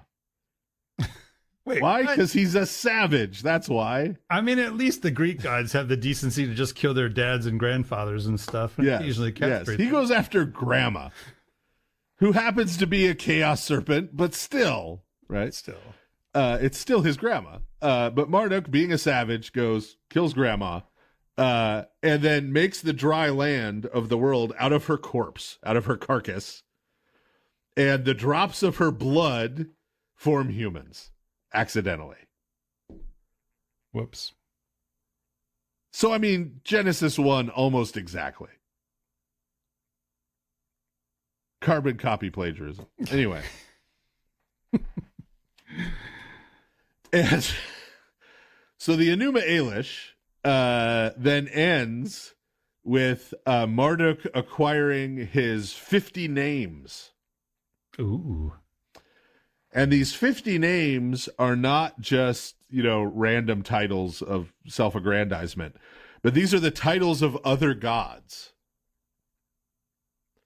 And so in the text, these other gods voluntarily sort of hand over their titles. They're like, man, Marduk, that grandma killing was some of the best grandma murdering I ever seen. You could have my title, buddy. I just have to say that we have a lot of creative people who listen to this podcast. And so I'm just putting out a challenge for you creative people to take Paul Simon's "There Must Be 50 Ways to Leave Your Lover" and apply it to the 50 names of Marduk. Oh, and his grandma killing savagery. I mean, it's just got to work. I thought you were going for some kind of design for a Marduk killed our grandma T-shirt. A little too. Oh, I don't know, but no. I want music. I want music. So okay. Just putting that out there to the world. Yeah, there must be 50 ways to kill you. I don't know, but anyway. 50 names for good old Marduk. Yeah. 50 ways to name your Marduk. I've got the chorus for you right now. They just relinquish their titles, one of whom is Enlil. We'll get more to Marduk and Enlil here in a minute. But what's going on here, right, is what we talked about. So these other gods are the gods of the other cities that are in the old Babylonian Empire.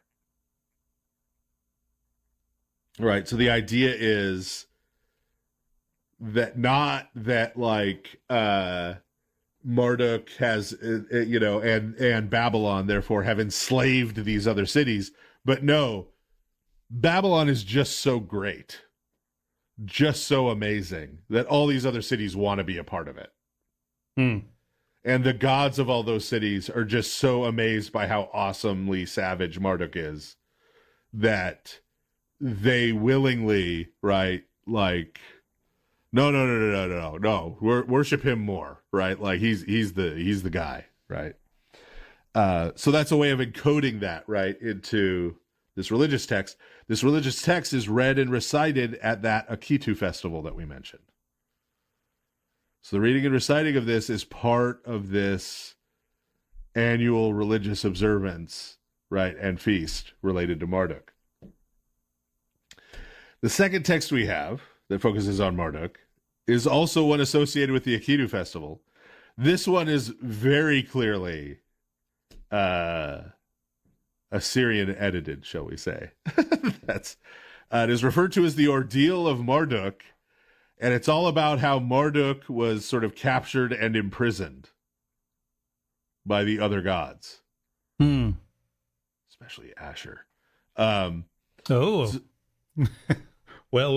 And so when the Assyrians read and enacted this story ritually every year at the Akitu festival, part of that was the subjugation of Babylon, right?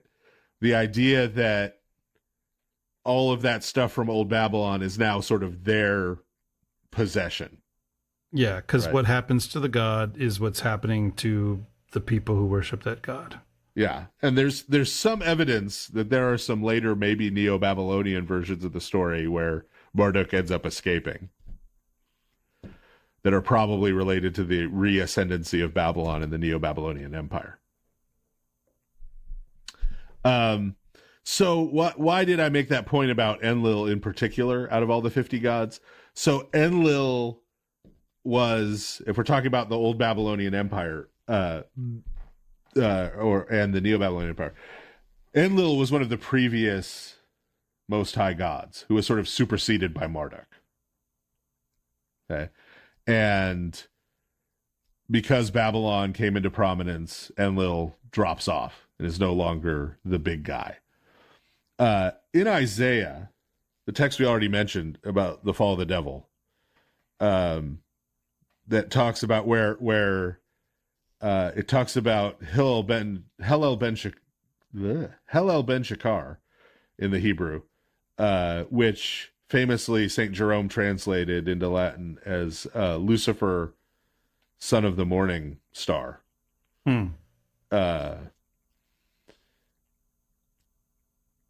Originally, Hillel ben Shakar was a reference to Enlil. So instead of how art thou fallen, O Lucifer, son of the morning, it's originally how art thou fallen, Enlil, son of the morning star, Venus. Right. And you can see how Enlil would corrupt to Hillel. Hillel. Yeah. Yeah. Hello. So Isaiah there is using this Mesopotamian story. Remember, he's writing in the Assyrian era. He's prophesying. Is using this as an image of the fall of the devil.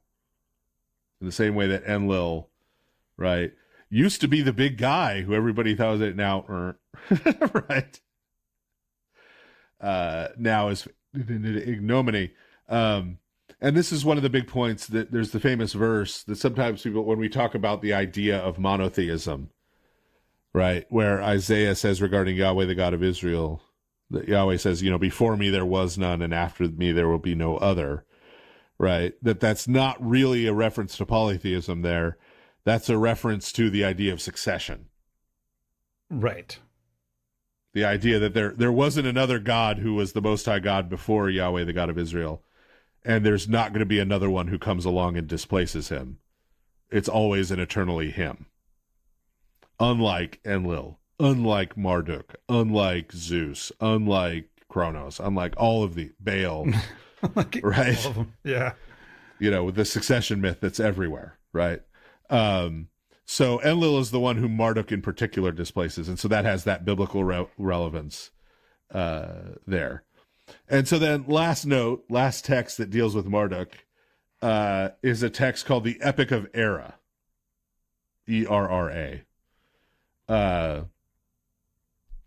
And the Epic of Erra tells this kind of weird story where this god Erra comes and kind of talks Marduk into vacating his throne and going and hanging out in the netherworld for a while.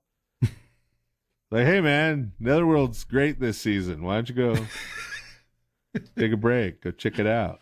It's cold outside. Yeah, so Marduk does, right? And while he's gone, Erra then sort of takes his throne, and Erra stinks at the whole god thing. Oh. Like, everything is just bad on Earth when Erra takes over. There's like plagues everywhere and famines and stuff, and everything kind of starts to collapse and fall apart. Administrative duties. And then sort of Marduk gets wind of how bad things are going, and so he has to sort of come back and be like, Erra, come on, bro, right? He has to like come back and take his throne again, right? And ready to get everything back in order. And what this seems to be is a mythic way of describing this sort of interregnum between the old Babylonian and Neo-Babylonian empire. Like, hey, where did Marduk go? Oh, right? He was on vacation. He was, yeah. Down And under. you saw how bad everything got, or how much everything stunk when he was gone, right? So isn't it good that he's back? Right? Like, you should all be extra happy. But the element here that's important to point out is this then passage through the underworld that Marduk makes. So you get a kind of chthonic Marduk here. And that's one of the things that helps, because very late in the Neo-Babylonian period and then in the post-Neo-Babylonian period, so Marduk doesn't have the same prominence under the Persians, but the Persians, and we're going to do an episode at some point here, maybe even the next one that airs, about Cyrus and the Persian Empire.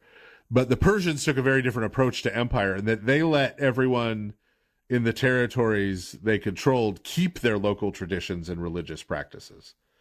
So even though Babylon is not the center of empire anymore after the fall of the Neo-Babylonian Empire, Marduk worship in Babylon continues, right? It continues to be a place, right? And he continues to practice these things down to, remember Berosus, who we mentioned last time, who's writing in Greek and who is a priest. And he's a priest of Bel Marduk, because what happens later toward the end of the Neo-Babylonian period is that Marduk and Baal start to assimilate together. Yeah. Bel being the form of the Babylonian dialect form of Baal. As you can see, different vocalization, same consonants. And you get Bel Marduk. One of the things that facilitates that is the idea of a chthonic tradition associated with Marduk, just like there are chthonic traditions associated with Baal. Baal. Yeah.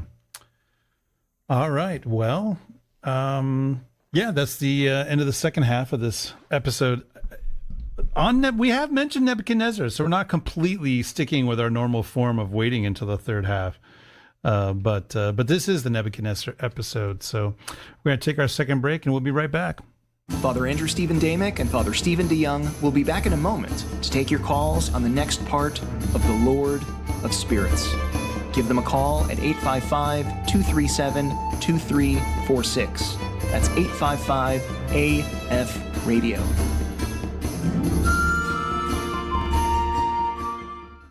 The centuries after the Protestant Reformation brought about a radical reinterpretation of the epistles of St. Paul, disconnected from any historical reality.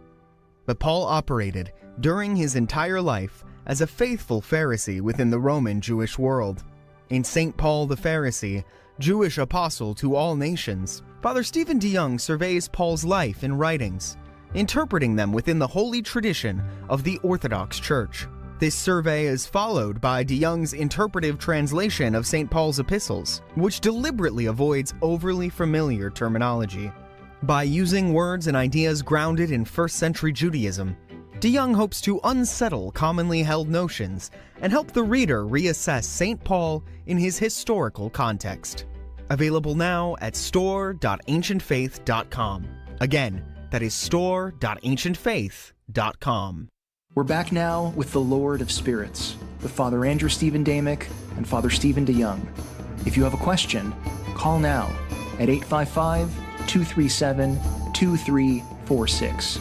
That's 855-AF-RADIO. It's hard to overstate just how strange this will seem in the future. The most overexposed, over-examined musician of the century, who went broke clearing samples, then got rich again selling shoes, booking a famous outdoor venue to stage an opera that is more or less a straight reading of the Old Testament, during which he never appears in the flesh. It was not, strictly speaking, effective art. Too muddled and off the cuff to work as a narrative piece, too linear to read as a performance installation. Merchandise sales did not seem to be a focal point, as they have been at nearly all of West's other 2019 appearances. As the opera ended, some in the audience shuffled and texted and talked among themselves. Others held their arms in the sky in an extended moment of praise. West is not the first generational talent to pivot to religion mid-career, but neither Dylan nor Prince's fits of religiosity were quite so strangely realized, so messily articulated. And that, once again, is the Rolling Stone review of Kanye West's opera, Nebuchadnezzar. Did you go see that show, Father Stephen? I did not. I am young, by the way, according to that commercial. I'm just young. The young. The Junge. And I'm not De Junge anymore. I'm rather old. It's true. It's true. Sad. Many so sad. Yep. Where's all the calls? I mean, we got a lazy call screener who's just telling everybody they're off topic, so he doesn't have to. You're off topic. You're off topic. Yeah. Goodbye. You're fired. What gives? I'm calling people out. I know. Somebody must have called. Yeah. Yep. We're not getting anything at the moment, but it's fishy. Well, when we do the conference here in a week or so, about a week, it's going to be live Q&A, so you'll get your fill. No, one week from now exactly, we will be doing the live Q&A. That is true. In person, in the flesh. They can throw rotten vegetables if they... Well, please don't do that, actually. No, just throw money. Throw money. I'm realizing that people would do that. Throw money. Preferably paper money. It hurts less when you throw it. Yes. No quarters, paper money only. Right. So we just took a tour through Babylonian religion. How about some Bible? What do you think? This is kind of a Bible. I'm dragging my feet. I'm hoping for a phone call. I'm still not seeing any of the call board. They're just too intimidated by you, Father. We have lines open, people. Right. It's just intimidated. Yeah. Anyway. So, yeah. So this third and final half of the show, we're going to be talking about all that stuff we just talked about in the first two halves, places where that shows up in the Bible, other than the few that we kind of hit along the way. And there are a couple of places where the Battle of Carchemish in 605 get mentioned in the Bible. One of them is Jeremiah 46 verse 2, which is just kind of a bare mention that it happened. Right. But we get a little more pertinent info in 2 Chronicles 35 verses 20 through 24. So in this, starting with verse 20, after all this, when Josiah had prepared the temple, Necho, there he is again, king of Egypt, went up to fight at Carchemish on the Euphrates, and Josiah went out to meet him. But he sent envoys to him, saying, what have we to do with each other, king of Judah? I am not coming against you this day, but against the house with which I am at war, and God has commanded me to hurry. Cease opposing God who is with me, lest he destroy you. Nevertheless, Josiah did not turn away from him, but disguised himself in order to fight with him. He did not listen to the words of Necho from the mouth of God, but came to fight in the plain of Megiddo. And the archers shot King Josiah. And the king said to his servants, take me away, for I am badly wounded. So his servants took him out of the chariot and carried him in his second chariot and brought him to Jerusalem. And he died and was buried in the tombs of his fathers. All Judah and Jerusalem mourned for Josiah. Not a great ending for a pretty good king. One of the best, really. No, like he's one of the, like, he and David are like the two good kings. Yeah, pretty much. Of Israel and Judah. There's some that are relatively good in various ways, right? And some who repent and different things. Solomon repents before he dies, Manasseh, Hezekiah. But in terms of just like held up as sort of models, Josiah was kind of it for most of his life. He destroyed idols that had been in Jerusalem and in and around the temple since Solomon's day. He recovered the book of the law. All of these good things he did. But not perfect. And that ends up being how he meets his end. So what had happened is, behind the scenes, remember what we were talking about leading up, this is the Battle of Carchemish, leading up to the Battle of Carchemish, remember, the Assyrians and the Egyptians had this pact, this non-aggression pact that we mentioned, this treaty. And the Assyrians, as we also mentioned, had destroyed the northern kingdom of Israel. And they had taken a shot at Judah and Jerusalem in particular, and had the most of their army slaughtered by the angel of the Lord overnight. Yes, that's the quote-unquote pre-incarnate Christ who went and deal with it, folks. That's how he shows up in Revelation, too. So, by the way, it looks like we are getting some calls coming in. I'm just going to see what they're... all right. What they're saying. Yeah, clearly. I mean, this is the first time I can recall that you've actually are really like calling out the uncalling.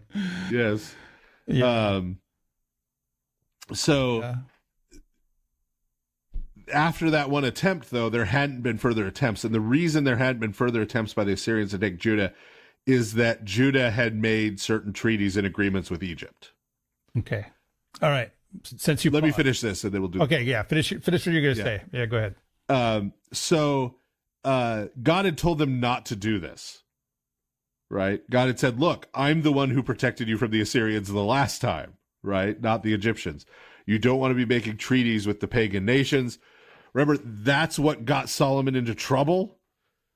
In the first place, he says, you don't want to do this, right? And this is going to be a problem all the way through. There's going to be the same problem when the Babylonians show up, right? That Jeremiah is going to have to deal with, where they want to make deals with Egypt, right? Thinking Egypt will protect them.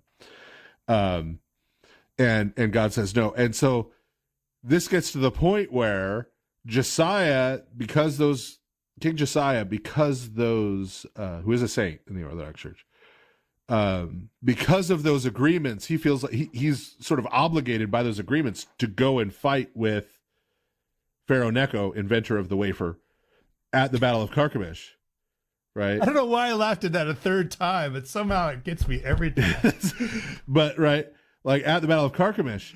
And so in this passage that you read in 2 Chronicles 35, God goes so far as to speak prophetically through the Pharaoh of Egypt to Josiah. This demon worshiper. Yes.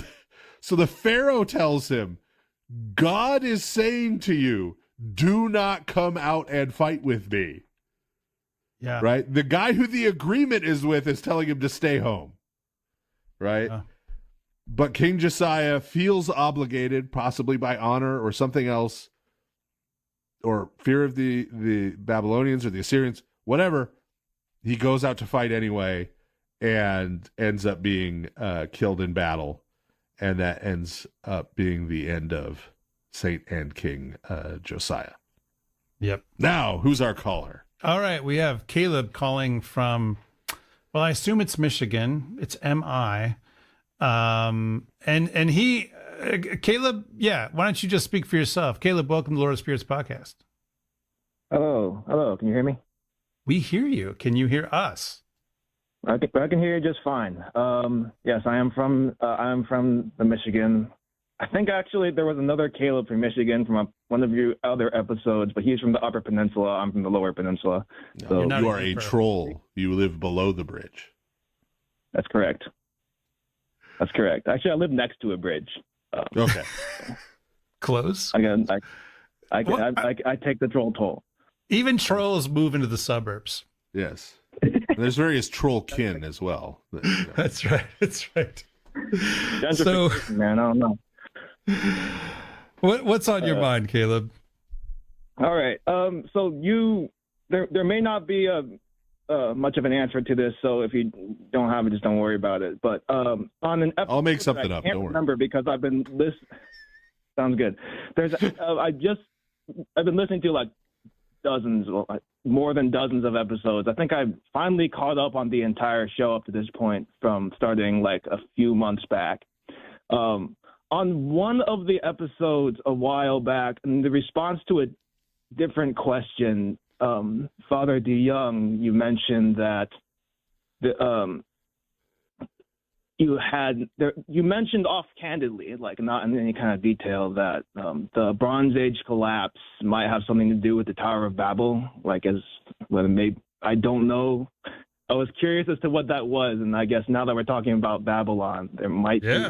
And I think you mentioned the Bronze Age collapse earlier, so maybe I don't know if you have any further explanation of that. Yeah, very on topic. I'm actually trying to get Father Stephen to do a whole episode on the Bronze Age collapse. Maybe we will.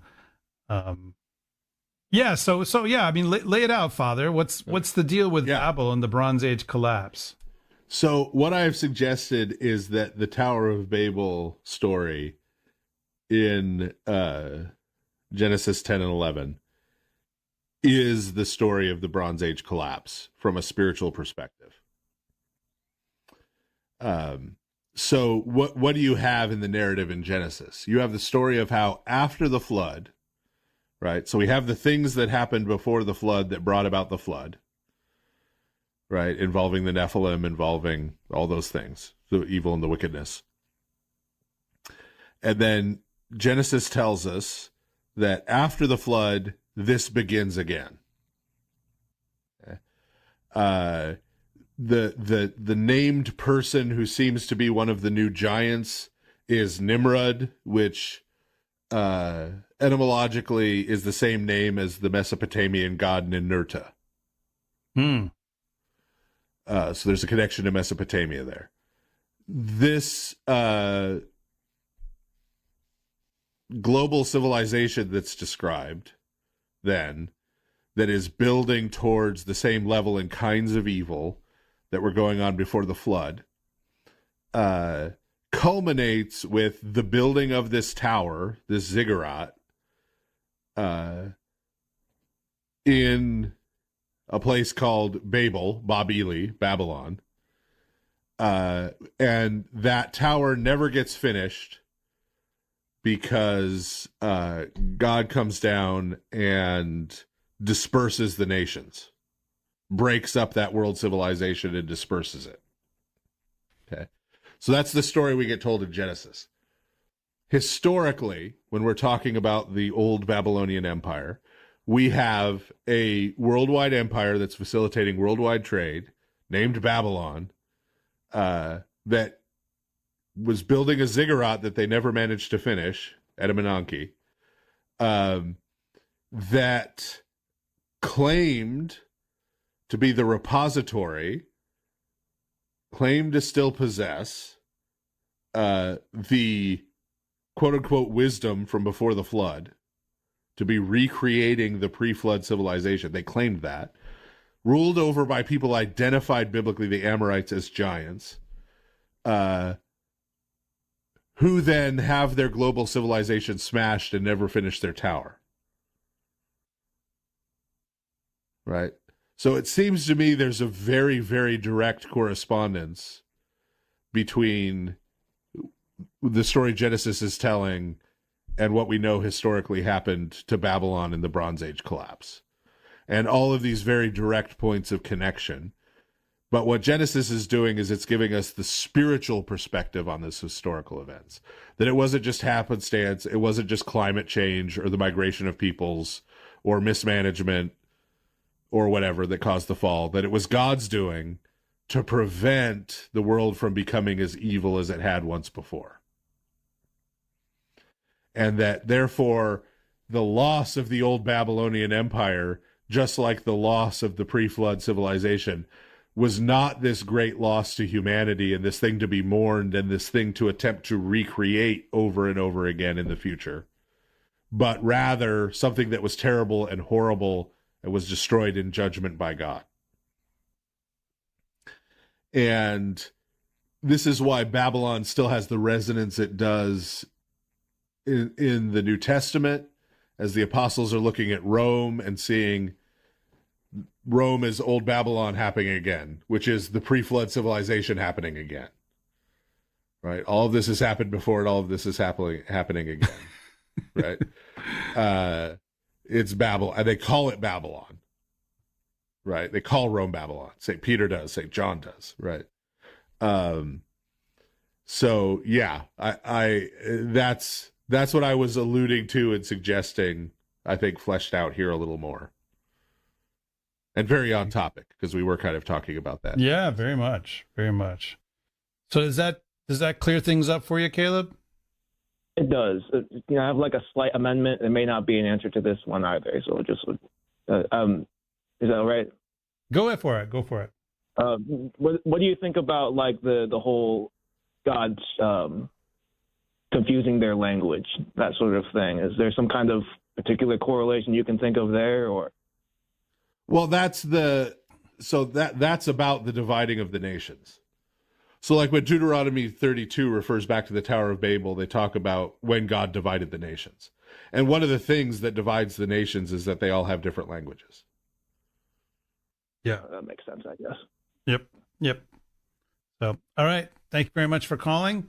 We're going to take another call. We have Caesar calling from the frozen north up in Alberta. So are we going to be pedants and say his name should really be pronounced Caesar? Caesar? I don't know. How do you pronounce it, Caesar? Welcome to Lord of Spears podcast. Hello, fathers. Thank you for taking my call. Yeah, Caesar. I mean, it depends on the language. Yeah, Caesar or Kaiser in German or whatever. Or Kaiser in Latin. Kaiser. Kaiser in Latin. Yeah. But Caesar or César in French, it's all good.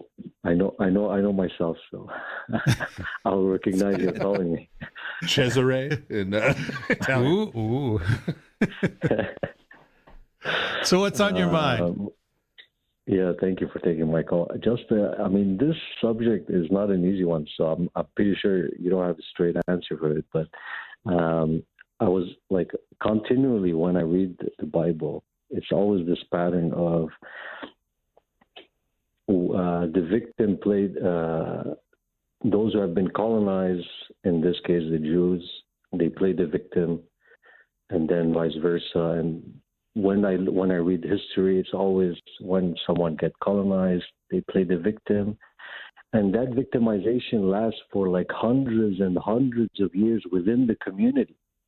And it seems like they don't get over it until they get their revenge.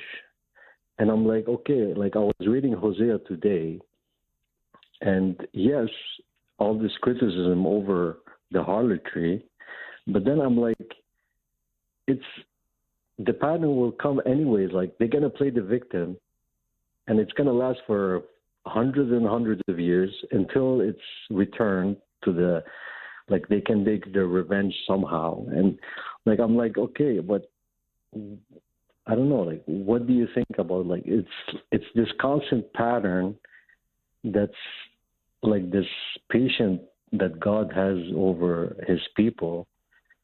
I'm not sure, like, I don't know. Do you have anything to say about that? I don't know. I mean, the pattern that we see in the Old Testament is that, and God says this to Israel, basically, things are going to be okay as long as you're faithful to me, as long as you obey the Torah, right? And it says this in the text, when they become disobedient to that, God brings judgment.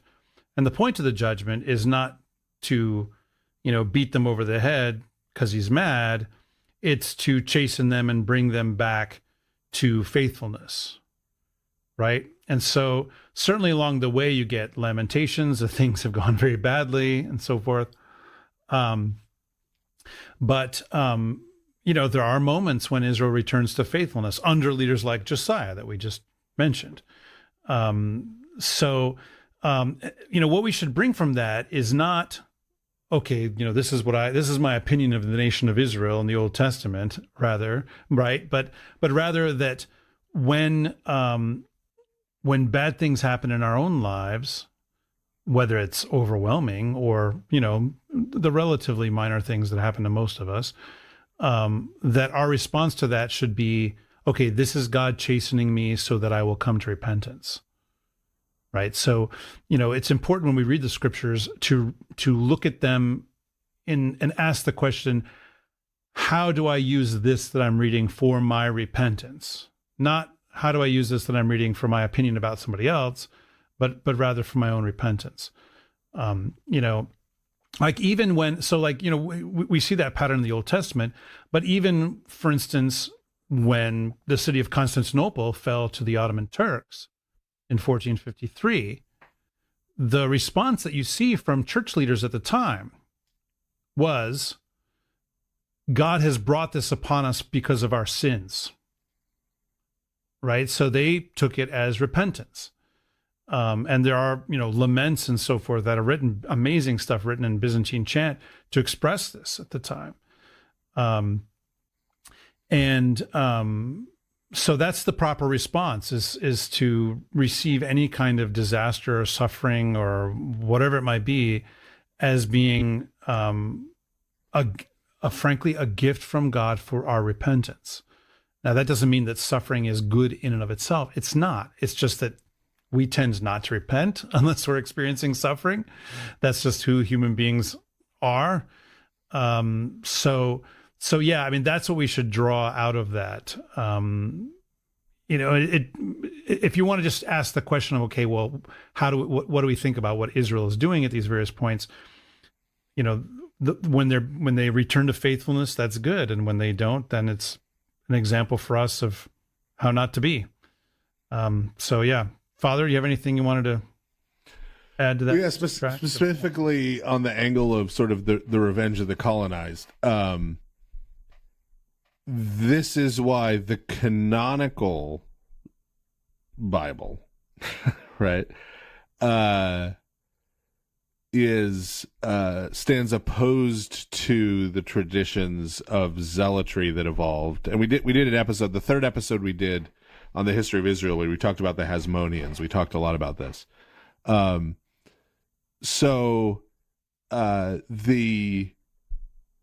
Judeans, right, are the victims of the colonial violence of the Greek Seleucids. They respond with the Maccabean revolt and a lot of violence and revenge taking, and establish an independent Judea. But part of them establishing an independent Judea such that the Greek Seleucids don't reinvade is they make peace treaties, including with Rome. And that treaty with Rome ends up getting them colonized by Rome. Right? And the oppression's starting all over again and becoming worse. And then by the time you get to the New Testament, you have zealot groups that are opposing Rome, trying to take revenge, trying to liberate themselves through violence. And two of Christ's 12 disciples were members of zealot groups. One of them, Saint Simon the Zealot, is a saint. The other one, Judas Iscariot, definitely not. That's Paul was a zealot, had a zealot phase. He got radicalized early on and then repents of it. Because what does that lead to? Well, what does it lead to in the first century? It leads to the destruction of the temple, the destruction of Judea, the expulsion of the Jewish people, right, completely from Jerusalem and the surrounding area. So the perspective of the canonical scriptures is that responding to colonial violence with revenge taking just continues a cycle of violence and revenge taking. Whereas, as Christ says, when you don't repay evil with evil, but you overcome evil with good, then it is transformative, right? That the Hasmonean way, right, the zealot way, is a way that just, you live by the sword, you die by the sword. It's just a way that creates more violence and destruction in the world. And so the counter examples, right, we've got First Maccabees, but you've also got Second Maccabees about the Maccabean martyrs, right, who stay true and faithful to God to their deaths. They're not willing to kill. They're willing to die. The apostles were not willing to kill. They were willing to die. Christ himself was willing to die, right? And so that is the way that the canonical scriptures describe our response to colonial violence or any oppression, anything of that sort, is a willingness to die for what is true and good and beautiful, not a willingness to kill for it. Yeah. Does that make sense, Caesar? Follow up just one thing, if sure. Time. So the other sub question to that is those who are willing to go on the road of repentance instead of playing the victim for hundreds of years from generation to generation and try to put like anger within the family, or those who are willing to repent and adapt and just get away with all that anger and all that, they have no choice but to kind of adapt to the colonizer culture in a sense as a option B. And that's also a problem by itself, because then they have to kind of deal with other problems. And then if they don't want to go A, neither B, they want to stay like in between, they will, it's going to be like a self-isolation in a sense. And it will lead to martyrdom, which is extremely difficult to be in that position. But that's my final thought on it. So thank you. Martyrdom is a heroic path. But that's what was required of the Maccabean martyrs, right? They would not literally eat pork. They would not, they would not hew to Greek Hellenic culture, and so and I mean, there's also some ways. Martyrdom. There's also it also kind of depends. Like, to repent is to be faithful to what God has commanded, right? And you can be faithful to what God has commanded in many different cultural expressions. So a good example, I would say, from history, is that the when the Middle East was almost completely Christian, right? There are many different cultures that were represented there. You had Greek-speaking culture, you had Syriac-speaking culture, Persian-speaking culture, et cetera, et cetera.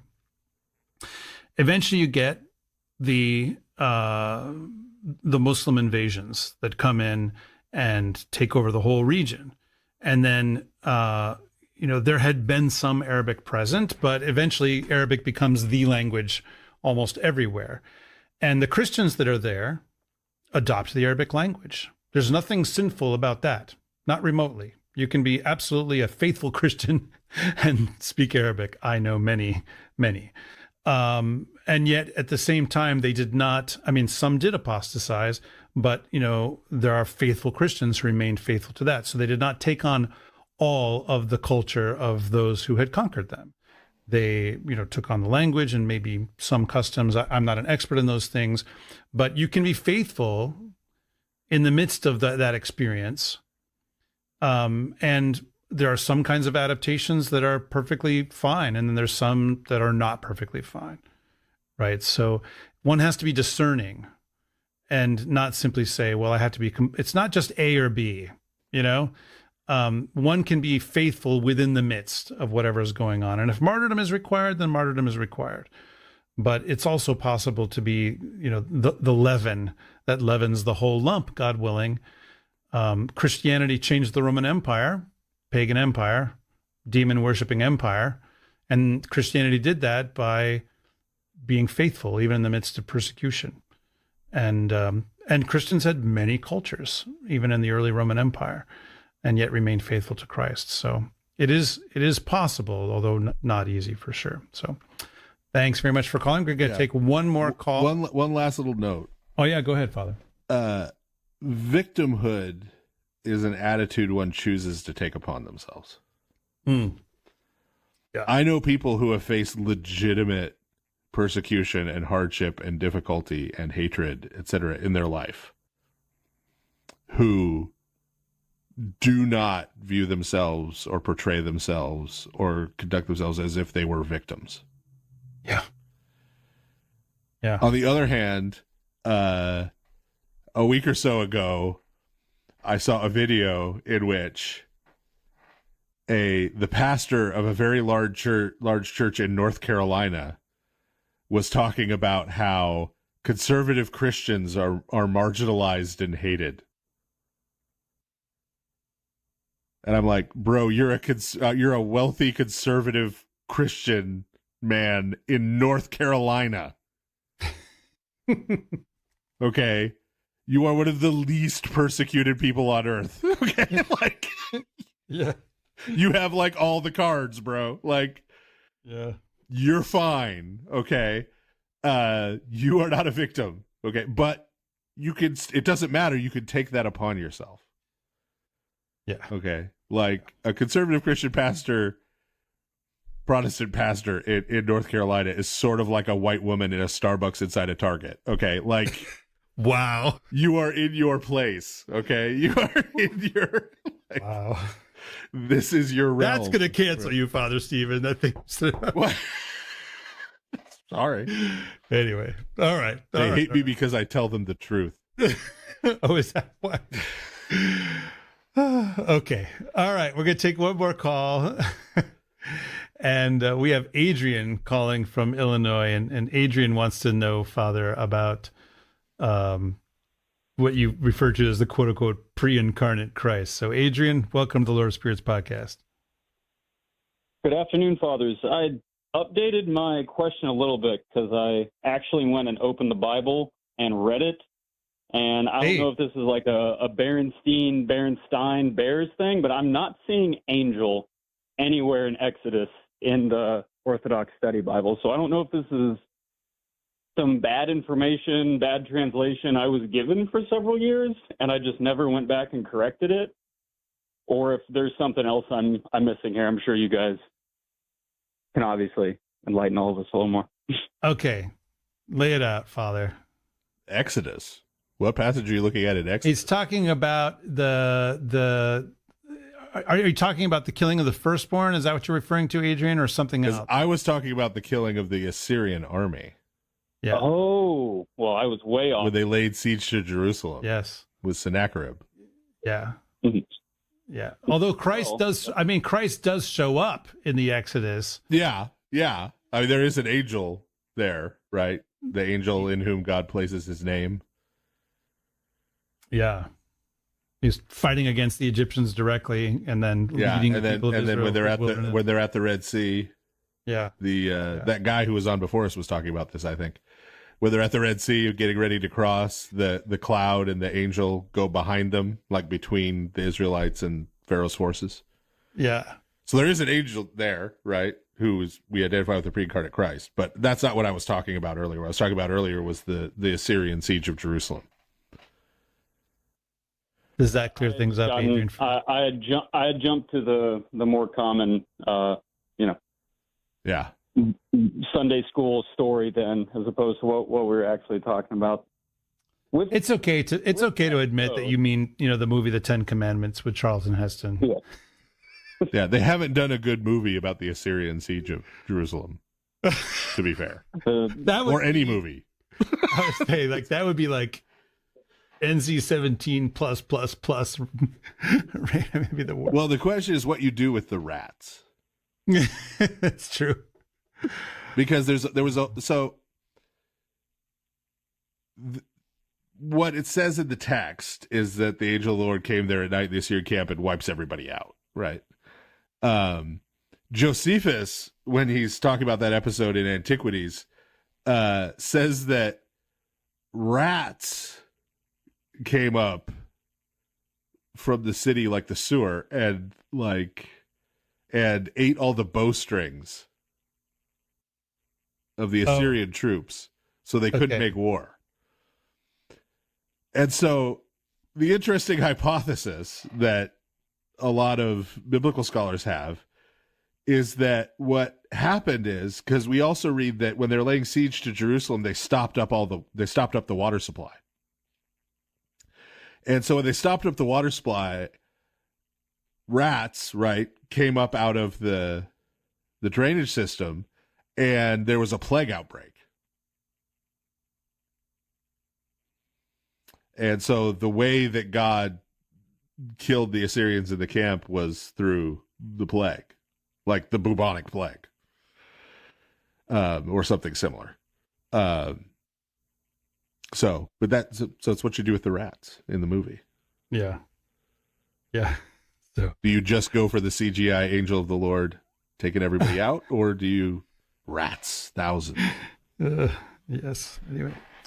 All right. Well, thanks for calling, Adrian. Yeah. All right. Well, let's continue on our journey. I am sated by our interactions with the. All right. Yeah. Thanks for calling, everybody. Back to Nebuchadnezzar in the Bible. I've gotten rid of all of the white women who are listening and all of the Protestant pastors in North Carolina.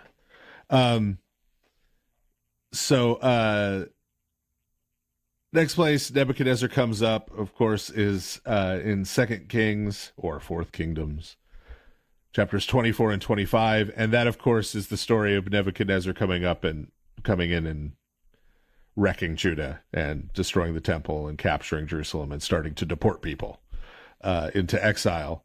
And there it's portrayed pretty clearly as Nebuchadnezzar is coming as sort of the agent of God's judgment against Judah for their faithlessness, sending them into exile.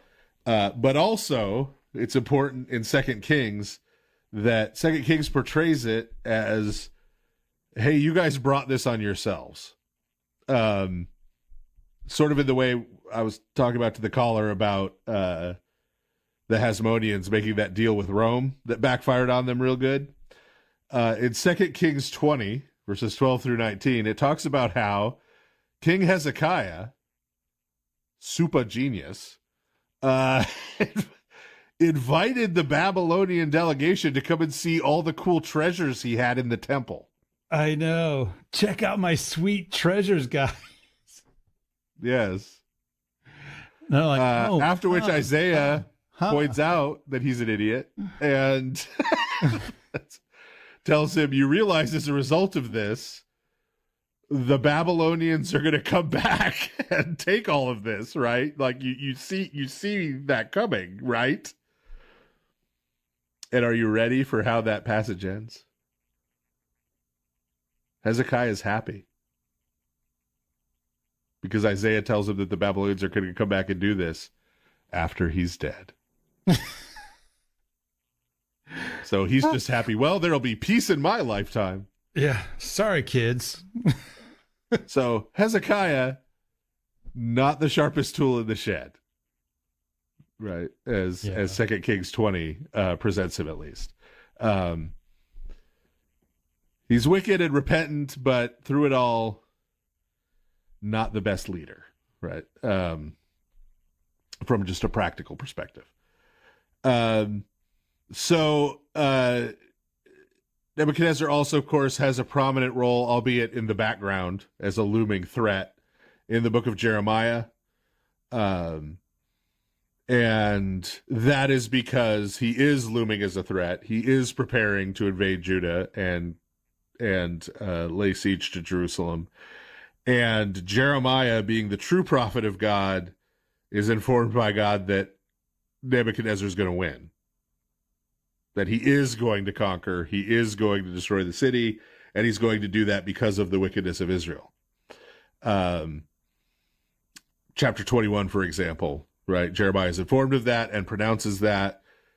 Jeremiah 25, verse 9 is another place where Nebuchadnezzar is mentioned, where Jeremiah makes clear that this is, again, God's judgment coming upon the people of Judah, and that Nebuchadnezzar is the instrument of that judgment. It gets even more explicit in Jeremiah 27, verses 1 through 8, where Yahweh, the God of Israel, literally calls Nebuchadnezzar his servant. Again, a demon-worshipping God king. Yes. Just have to point that out again. Yes. Okay, so this is what it says, starting with verse 1. In the beginning of the reign of Zedekiah, the son of Josiah, king of Judah, this word came to Jeremiah from the Lord. Thus the Lord said to me, make yourself straps and yoke bars and put them on your neck. Send word to the king of Edom, the king of Moab, the king of the sons of Ammon, the king of Tyre, and the king of Sidon by the hand of the envoys who have come to Jerusalem to Zedekiah, king of Judah. Give them this charge for their masters. Thus says the Lord of hosts, the God of Israel, this is what you shall say to your masters. It is I who by my great power and my outstretched arm have made the earth with the men and animals that are on the earth, and I give it to whomever it seems right to me. Now I have given all these lands into the hand of Nebuchadnezzar, the king of Babylon, my servant, and I have given him also the beasts of the field to serve him. All the nations shall serve him, and his son and his grandson, until the time of his own land comes. Then many nations and great kings shall make him their slave. But if any nation or kingdom will not serve this Nebuchadnezzar, king of Babylon, and put its neck under the yoke of the king of Babylon, I will punish that nation with the sword, with famine, and with pestilence, declares the Lord, until I have consumed it by his hand. Man, that's probably hard to swallow for a lot of people. To say the least, right? So not only is he speaking to Zedekiah, the king of Judah, but he invites emissaries from Edom, Moab, from all the neighboring Ammon, right? Tyre and Sidon, the Phoenicians, right? All the neighboring countries to see this too. God has him put a yoke on. Yes, right. Saying at the beginning. Physically, Jeremiah puts on a yoke, right? And comes and delivers this message, like wearing this yoke, right? That either you can that God has decided to give Nebuchadnezzar for a certain period of time, yes, right, all of these lands, and so he's going to have them. So you guys can either surrender them to Nebuchadnezzar, and we can do this the easy way, or you can try and resist Nebuchadnezzar, which will be resisting God, and therefore you will get wrecked, right? That's right. Sword, famine, pestilence, right? It's all going to go very badly, okay? So as you mentioned, this was received somewhat poorly, right, by the people. And part of what's going on here in this whole section of Jeremiah is, of course, telling the truth, right? It is a true prophet of God. But there are these other people, these false prophets who claim to be prophets of Yahweh, who are saying the exact opposite. Yes. Okay? And saying what people want to hear. So, of course, the king and everybody else are believing those people who are telling them what they want to hear, not Jeremiah, who's telling what they don't want to hear. And they're labeling Jeremiah as a traitor, right? Why are you saying they're going to win and they're going to beat us? You're on their side, right? You're a Babylonian shill, right? Like, you're paid off by Nabu Soros to spread this propaganda, right? So they're pinning all this on him. And so in chapter 28, right, the next chapter, Hananiah, one of these bogus prophets, takes the yoke and breaks it. Right. Right? Aha. And yes, and says, "Thus says Yahweh, the God of Israel." So he's got some chutzpah, this Hananiah. Oh. In 2 years, I will break the yoke of Nebuchadnezzar, and, you will be victorious and everything will be fine. Right. And so then, in verses 1 through 14, this unfolds sort of the end of that, verse 12, 13, 14. Jeremiah says, "Oh, no. The yoke of Nebuchadnezzar is a yoke of iron. It don't snap so easy, pal." Right? Like, you're done. Right. Yeah. And so in the rest of Jeremiah, things don't go so well for Jeremiah. They end up throwing him down a well. And then he gets taken to Egypt against his will. Shades of Joseph. But yeah, so Nebuchadnezzar there is the sort of looming threat. Ezekiel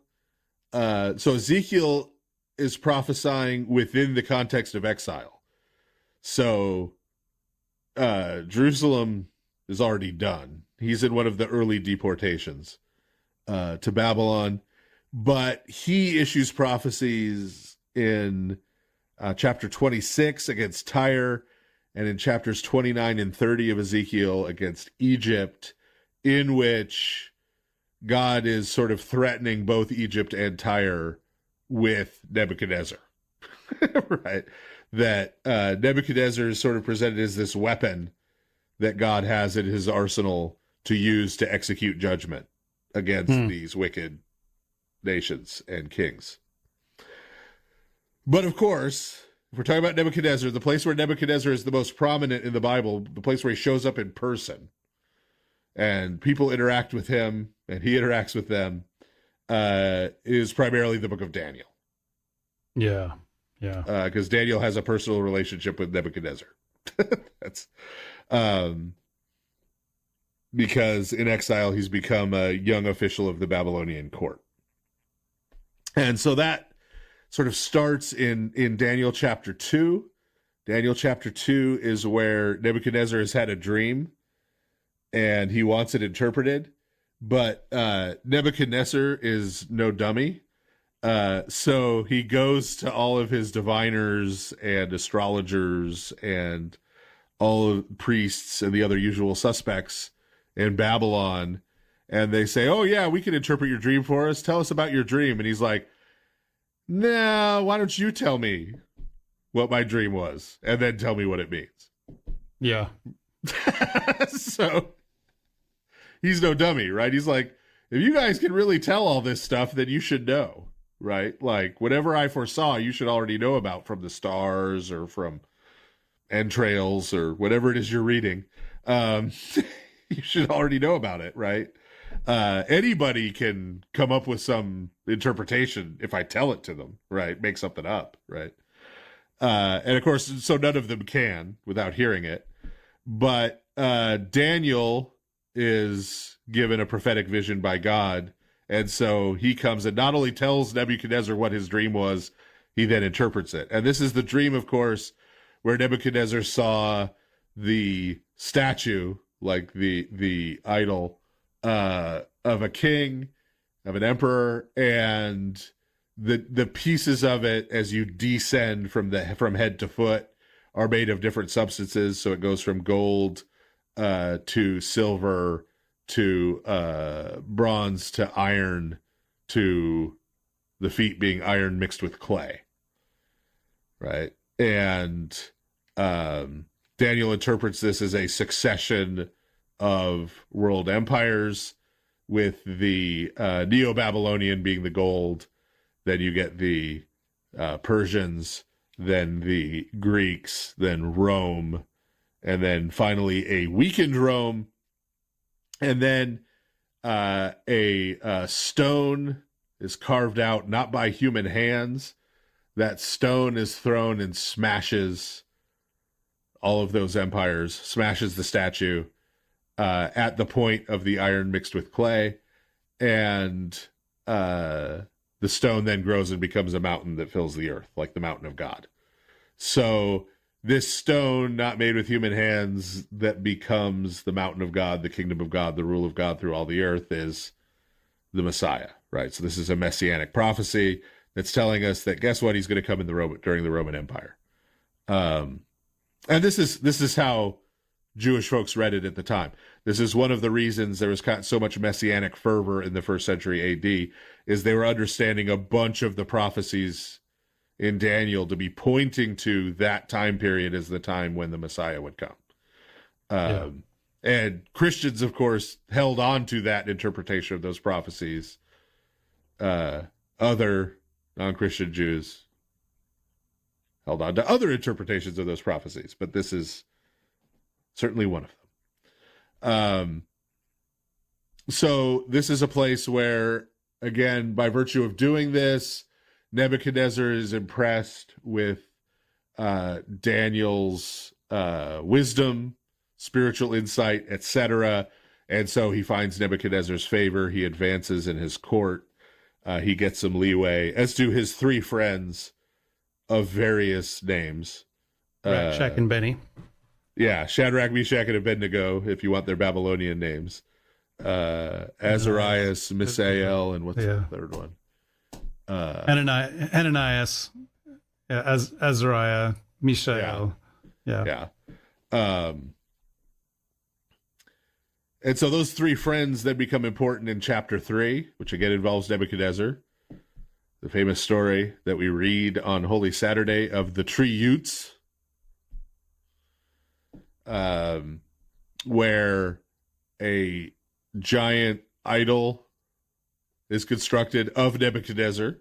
Because remember, the king is not only the king and the high priest, he's also divine himself, and so is an object of worship.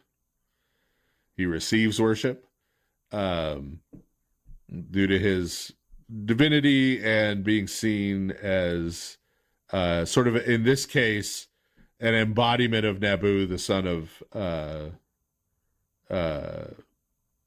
Marduk. And so the command is given that, we're going to set it up, and at a certain time, when a group of musical instruments are played, it's very repetitious, as you know, if you've heard it read on Holy Saturday, listing the instruments over and over again. When all those instruments play, when the signal plays, when the signal is given, everyone's going to bow and pray and offer worship and glorification to the image of Nebuchadnezzar. And of course, Daniel's three friends will not do this. And so when they refuse to do this multiple times, they are thrown into a superheated furnace, heated so high that the people who throw them in die from the heat, collateral damage. But they, of course, are preserved and are joined in the furnace by a fourth man. Here's our pre-incarnate Lord Jesus Christ again, who is with them in the flames, and the flames are to them as a dewy breeze, as one of our hymns say. I do have to say I miss the old translation of this story that we used to use in the Antiochian Archdiocese. I think it was in Hapgood on Holy Saturday for one main reason. That was the translation of the list of instruments. Oh, it included sack butts. It included the sack butt. That's right. And if you have never been around 10-year-old altar boys at the end of a Holy Week when they're all tired, for these people, the word sack butt is the most hysterical thing. It's pretty great. That has ever been said. And it gets said like 5 times. And the trigon. During the reading. And the kids are falling out. They're almost on the floor. Sack butts are basically trombones. Yeah, sort of. But so, which is a pretty funny instrument for a 10-year-old boy, especially not on a lot of sleep. Sackbut is just the greatest word ever composed by humanity. Yeah. Right, and so Nebuchadnezzar here, though, you get this element of him being this pagan king who is himself an object of worship, who considers himself divine. And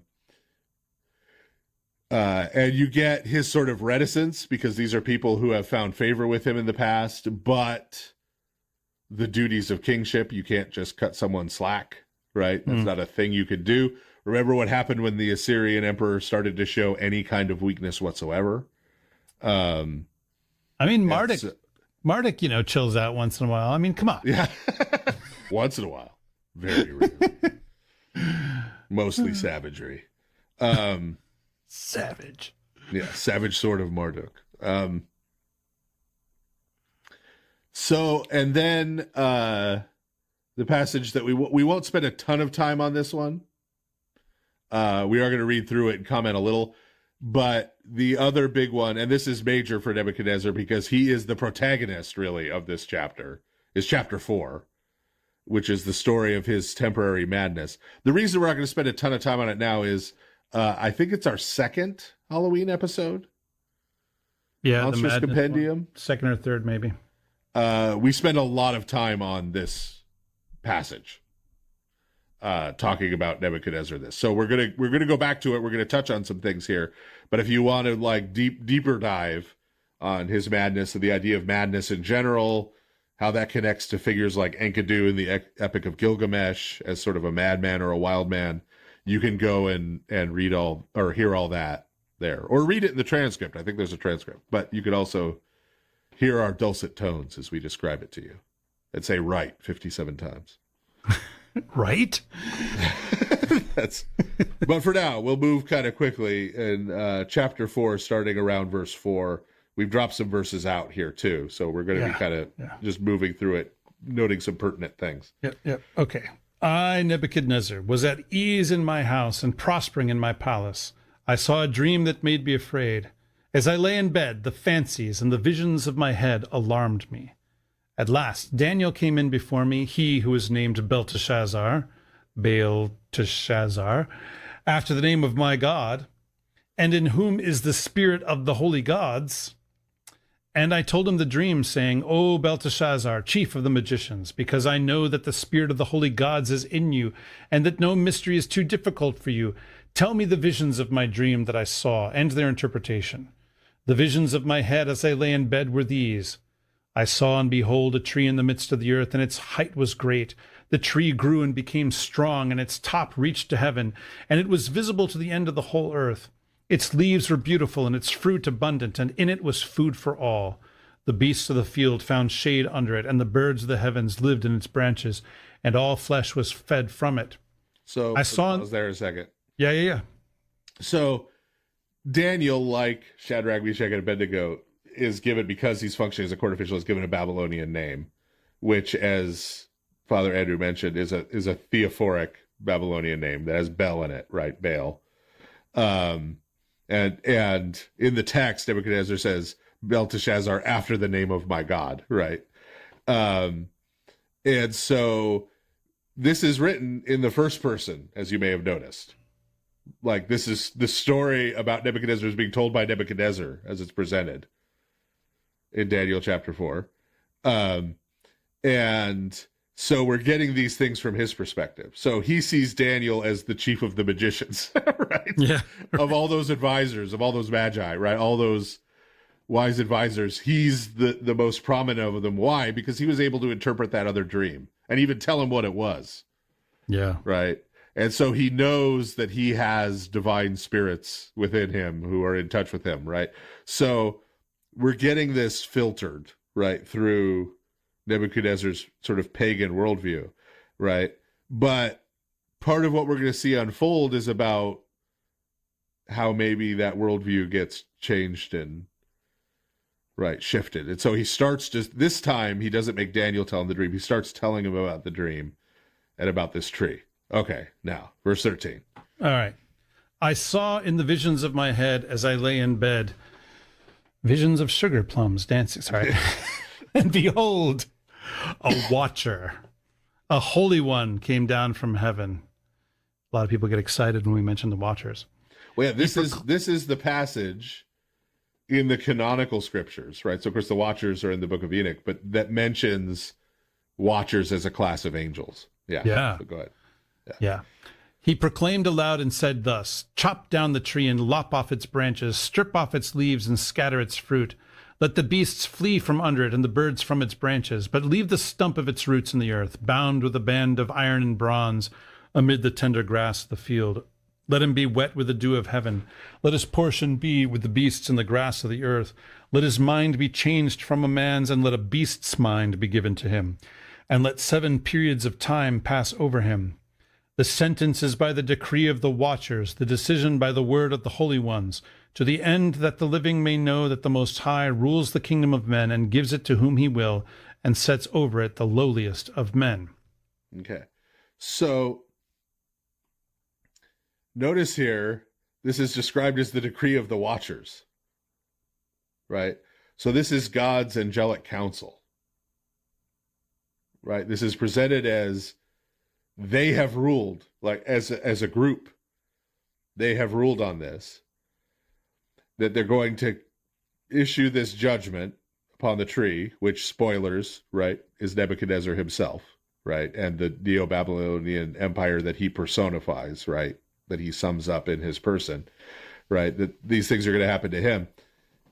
And why? The purpose is that the living, so not just Nebuchadnezzar, not just the Israelites, the living, all people, right, would know that it is the Most High God. Notice Most High is the title that angelic beings use to refer to Yahweh, the God of Israel.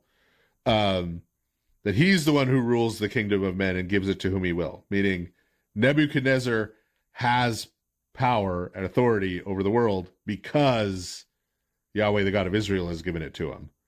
Not Marduk, not he seized it for himself through his own shrewdness, etc.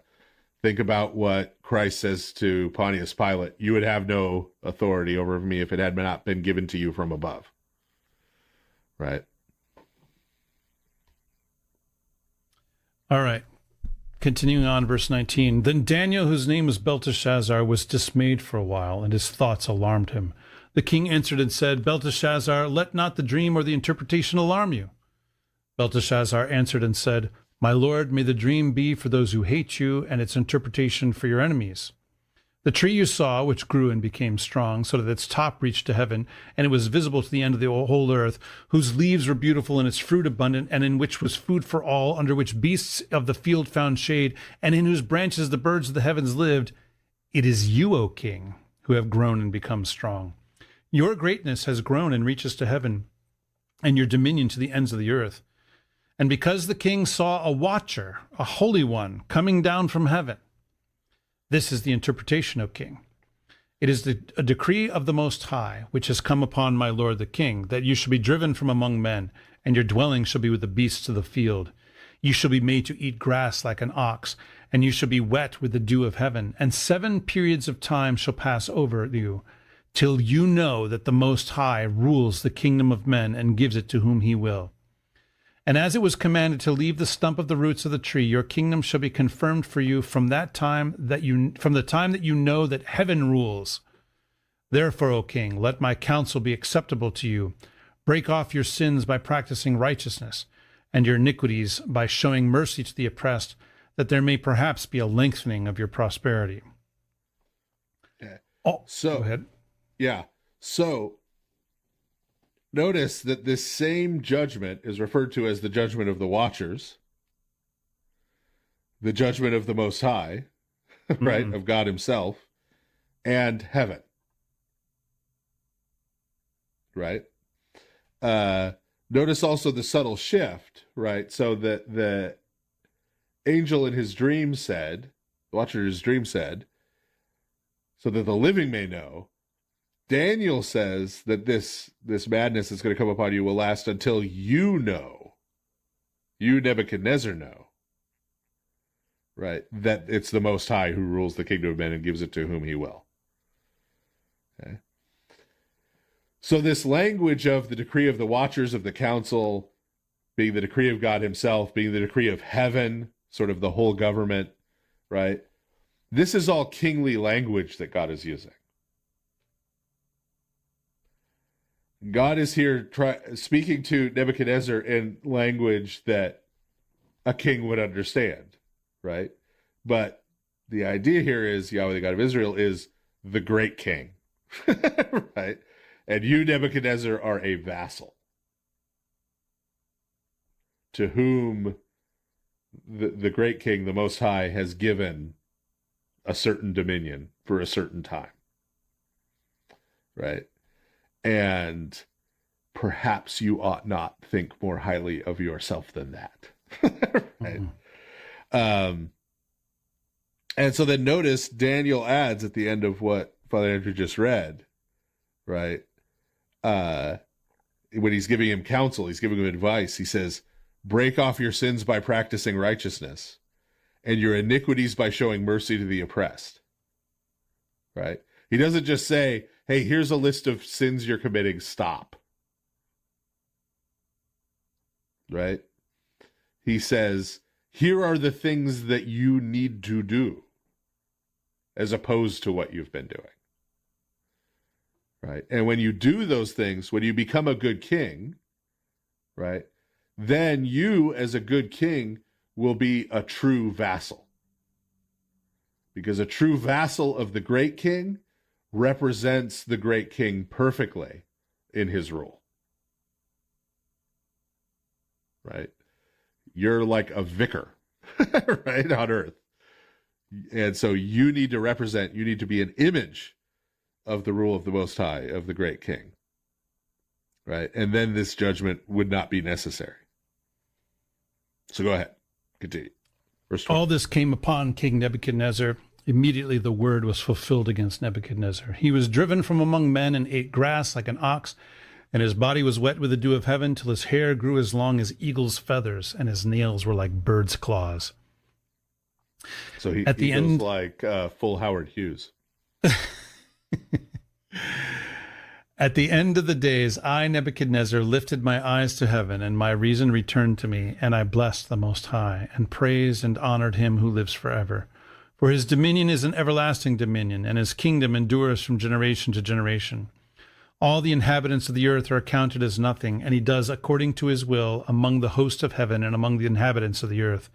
And none can stay his hand or say to him, what have you done? At the same time my reason returned to me, and for the glory of my kingdom my majesty and splendor returned to me. My counselors and my lords sought me, and I was established in my kingdom, and still more greatness was added to me. Now I, Nebuchadnezzar, praise and extol and honor the King of heaven, for all his works are right, and his ways are just, and those who walk in pride he is able to humble. Notice that line, he does according to his will among the hosts of heaven and among the inhabitants of the earth, right? So he's not only a God to the humans, right, the little humans on earth, but he is a God to the gods who Nebuchadnezzar's been worshiping. Right? They are to him as humans are to them. Right? And what we have here ultimately is a confession of repentance and faith from Nebuchadnezzar, which is never in Scripture taken back. Because we don't really see him again after this in Scripture. Yes. So there's not any inkling in the canonical Scriptures that he turned his back on this somehow and forgot this lesson or became a pagan again. Might we see him in the kingdom of heaven? Who knows? Who knows? And keep in mind, right, what's required of someone who's not a king of Israel? Right? He didn't have to go get circumcised to keep kosher, right? Like, that's not expected of him. Right? This is the kind of thing that's expected of him, to be a righteous Gentile. Yeah. I think, and we've covered a pretty huge swath of history here, and some, world-sweeping stuff. And I think that as we look at the life of Nebuchadnezzar and then all the ways that he is used in the Bible, he's a kind of symbol of God's judgment. He's the tool of God's judgment. He himself is judged by God. And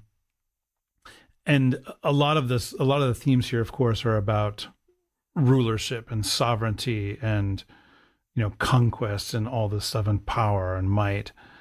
I think one of the things that I take away from a lot of this is that a big piece of the Christian life is about truly knowing that God is the Lord, that he is the Lord of all. And so many sins, I think, we commit because we don't know that deep down, like sins that we commit in private that we think no one's going to see. There's a lot of warnings in the Bible about people who think that. God is Lord of all. He sees everything you do. He knows every thought that you have. He knows every time a thought that's suggested to you by a demon that you welcome it in, that you entertain it. He sees all the things that you do. And if you had a sense of his presence with you, you're probably a lot less likely to sin. That's certainly true for me. But then also, it's not just the sins that you commit because you think no one's watching, but it's also the failures to trust in the love of God, right? God is love. It says this in the scripture. Everything that we see him doing in the stuff that we just talked about is his provision for the repentance, the salvation of every person involved. And a lot of the sins that we see Israel commit are about not trusting God. We're going to take care of this ourselves, whatever it might be, whether it's victory in war, whether it's, hunger and thirst, whatever it might be. Things go badly when you don't trust in God, which includes obeying the things that he said. Like we saw how it kind of ended badly for even St. Josiah, a good king, when he decided to go out to battle when that was not what God told him to do. And in our own lives individually, but then also in the lives of our communities, it is trust in God that should drive much of what we do. I not that long ago, I actually had a conversation with a bishop, and he was asking me my opinion. I was kind of surprised. He was asking me my opinion about a number of practical matters in the church. And there's one point where I said, probably wanting to sound wise, well, it's difficult to get money for this or that. And he said, if we need money for something, we'll just ask God for it and he'll give it. Which really struck me because this is not, this is a bishop with many years of experience, many years of experience. That doesn't sound to the world like a practical thing to say, but this is actually how God operates. If something is what God wants and we trust in him and we are faithful to him, he'll give what it is that's needed. It may not be what we think is needed, but it is what is needed. And all of this comes within an acknowledgement, and not just acknowledgement like, okay, I agree that that's true, but a deep knowledge that God is the Lord. That God is the Lord. And this is different from the way that pagans saw their gods as lords. Like Marduk, as we saw, is this violent maniac most of the time. And so acknowledging him as Lord is about like, please don't hurt me, you know? And a lot of religion, frankly, goes that way. Some of it even going by the name of Christian. But that's not the God of the Scriptures. That's not the God of Abraham, Isaac, and Jacob, the Father, the Son, and the Holy Spirit. That's not our God. Our God loves us and is always, always, always acting in love for us. And so his lordship, his sovereignty in our lives is always so that we might be saved. It would have been perfectly logical for his judgment of Nebuchadnezzar to crush him, to destroy his kingdom, and that would be it. But instead what you get is, I mean, it's tough. What he goes through is tough, very difficult. Living essentially like a beast in madness for a long time. But it's for his repentance. It's for his salvation. God doesn't want to just, you know, it's not about punishing, like you did a bad thing, Nebuchadnezzar, so boom, boom, boom, you know, you got what you deserve. Rather, it's about bringing him to the point where we left him, where he's acknowledging the sovereignty of God and acknowledging that he is the true king of everything, and that Nebuchadnezzar is not the king of the universe. Notice the last thing he says. Now I, Nebuchadnezzar, praise and extol and honor the King of heaven. In other words, it's not me, Nebuchadnezzar. I'm not the king of heaven. I'm not the king of the universe. The King of heaven. He's the one who does everything that he wills among the hosts of heavens, among the inhabitants of the earth. And no one can call him to account. There are many ways, I think, to motivate oneself in the Christian life, many ways to be motivated towards faithfulness. This is one. This is one of them, to know that God is the Lord, that he is ruler over all, that he is almighty, as we say in the Creed, and that he loves us and he's exercising that lordship for us. For us. You know, in this judgment of Nebuchadnezzar, he's described as this great tree that shelters and provides food and all this kind of stuff. And that's not bad.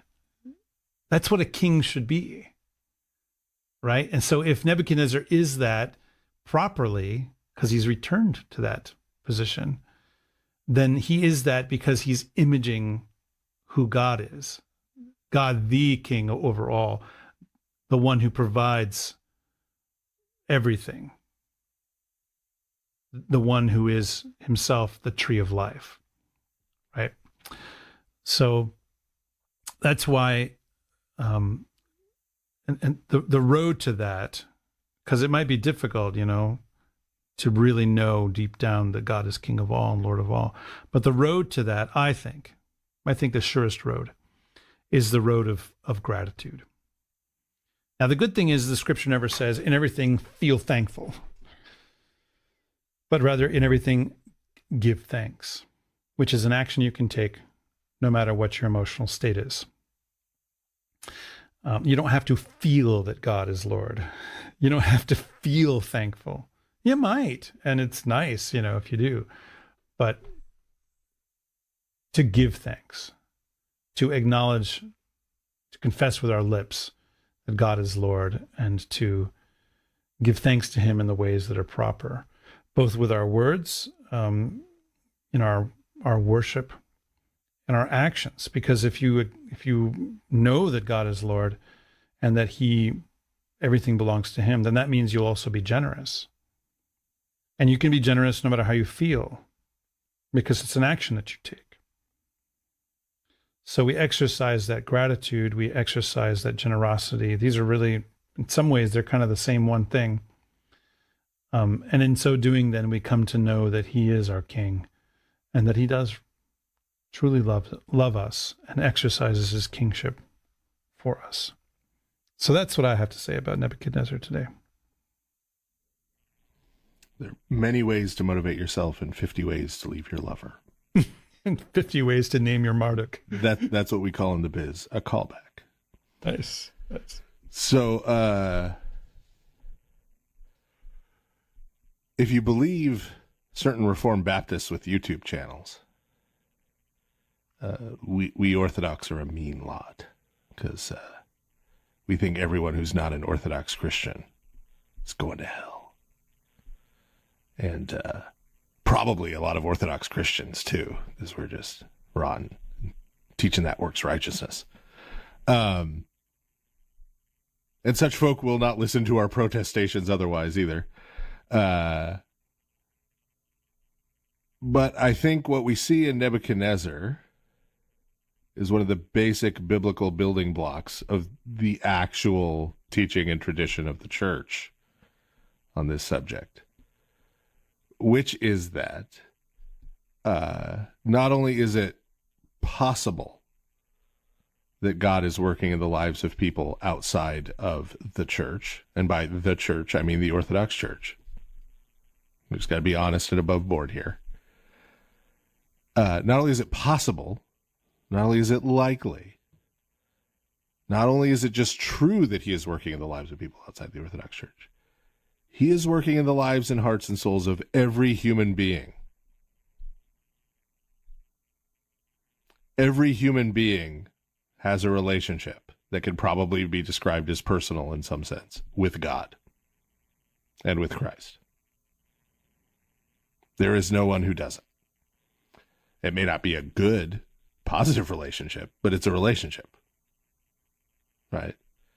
They may be resisting what he's trying to do in their life, may be resisting his voice, may be resisting his calls to repentance, to faithfulness, may be suppressing the knowledge of him from their minds and their hearts and their souls, but he's still there.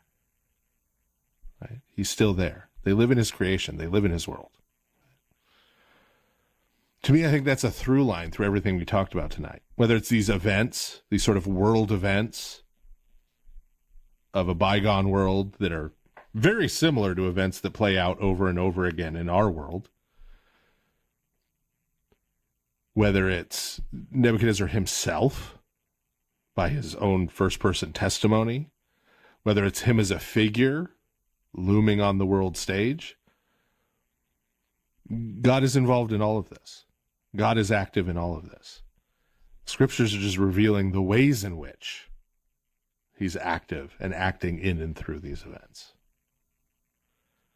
How it is that he is related to them. How it is that he is related to Nebuchadnezzar. And in that final section we read, Nebuchadnezzar coming to be aware of his relationship with the God who created him and everything else. This is true for everyone. There is no one of whom it is not true. Even a giant, even the most despicable person you'll ever meet. Right? God still desires that that person should not perish but turn and live. God is still calling that person to repentance and faith. As I've pointed out in Bible studies, even when Christ is calling Herod or the Pharisees, he calls Herod literal slurs in the original Greek, calling the heresies snakes, whitewashed tombs, viper, everything under the sun. Even when he's doing that, Christ is still talking to them. He's still trying to get their attention. He's still trying to get them to listen, trying to get them to repent. If he didn't care, if he didn't have a relationship with them, he wouldn't be talking to them. He'd just let them perish in their hypocrisy and their sins and their wickedness. But he doesn't. He still talks to them. And he uses whatever kind of rhetoric he needs to try to get through to them. And why this is important to know, it's not just to affirm, important to affirm so that, oh, those people online will know that, no, actually, us Orthodox people are nice people after all. The reason it's important for us to know is that this gives us an important window to an aspect of what love is, what it means to love another person. especially people who we might not find innately lovable in terms of how they as a person in their present state and I as a person in my present state do or do not interface well, do or do not get along well.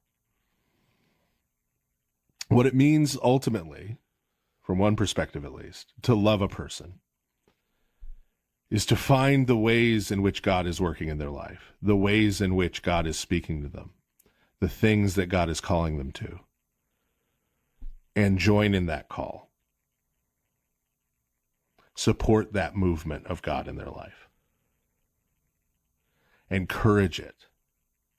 Nurture it. Do everything we can to facilitate that person following the calling of God in their life.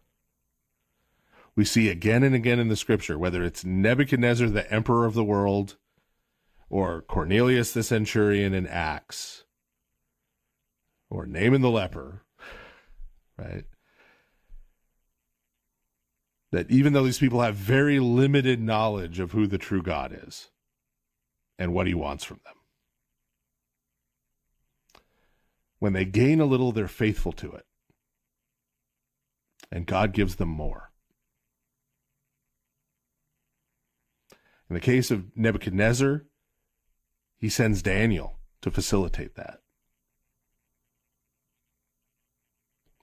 Naaman the leper, it's the prophet. Cornelius, it's St. Peter.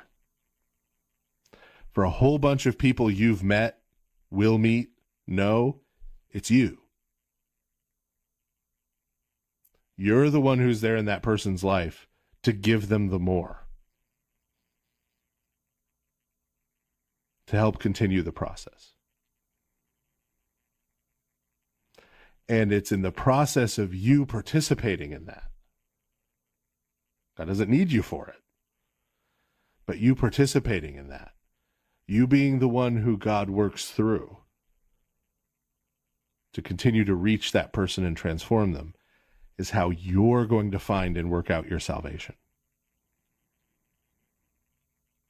That's part of how he's going to speak to you, and part of how you're going to answer the call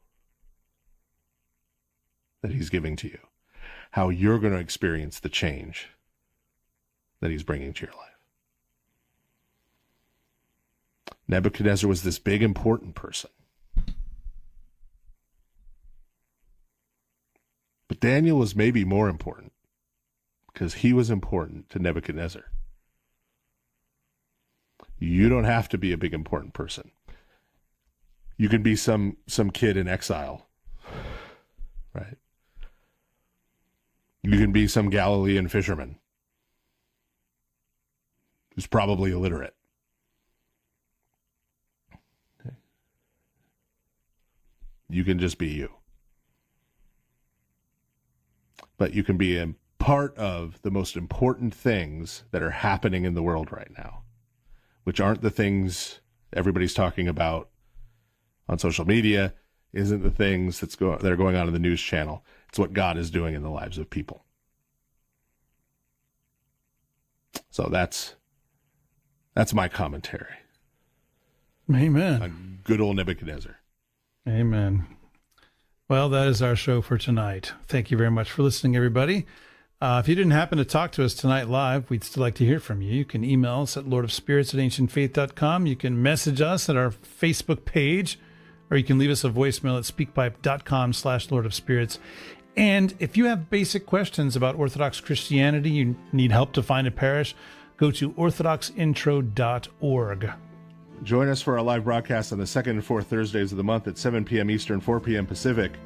Riddle me this, my brother, can you handle it? Your style to my style, you can't hold a candle to it. If you're on Facebook, you can follow our page, you can join our discussion group, leave those ratings and those reviews, but share this show with a friend, family member, or an enemy who might love it, hate it, or, I don't know, be indifferent to it. And probably be sure to go to ancientfaith.com/support and help make sure we and lots of other AFR podcasters stay on the air. Steal from the rich, and I'm out robbing banks. Given to the poor, and I always give thanks. Thank you. Good night. God bless you all.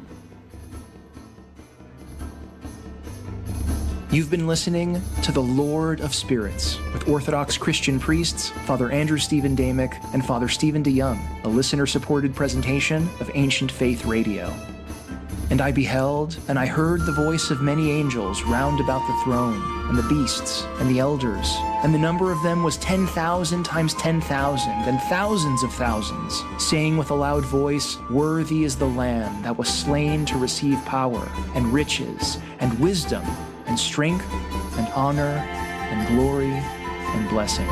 Revelation chapter 5, verses 11 through 12.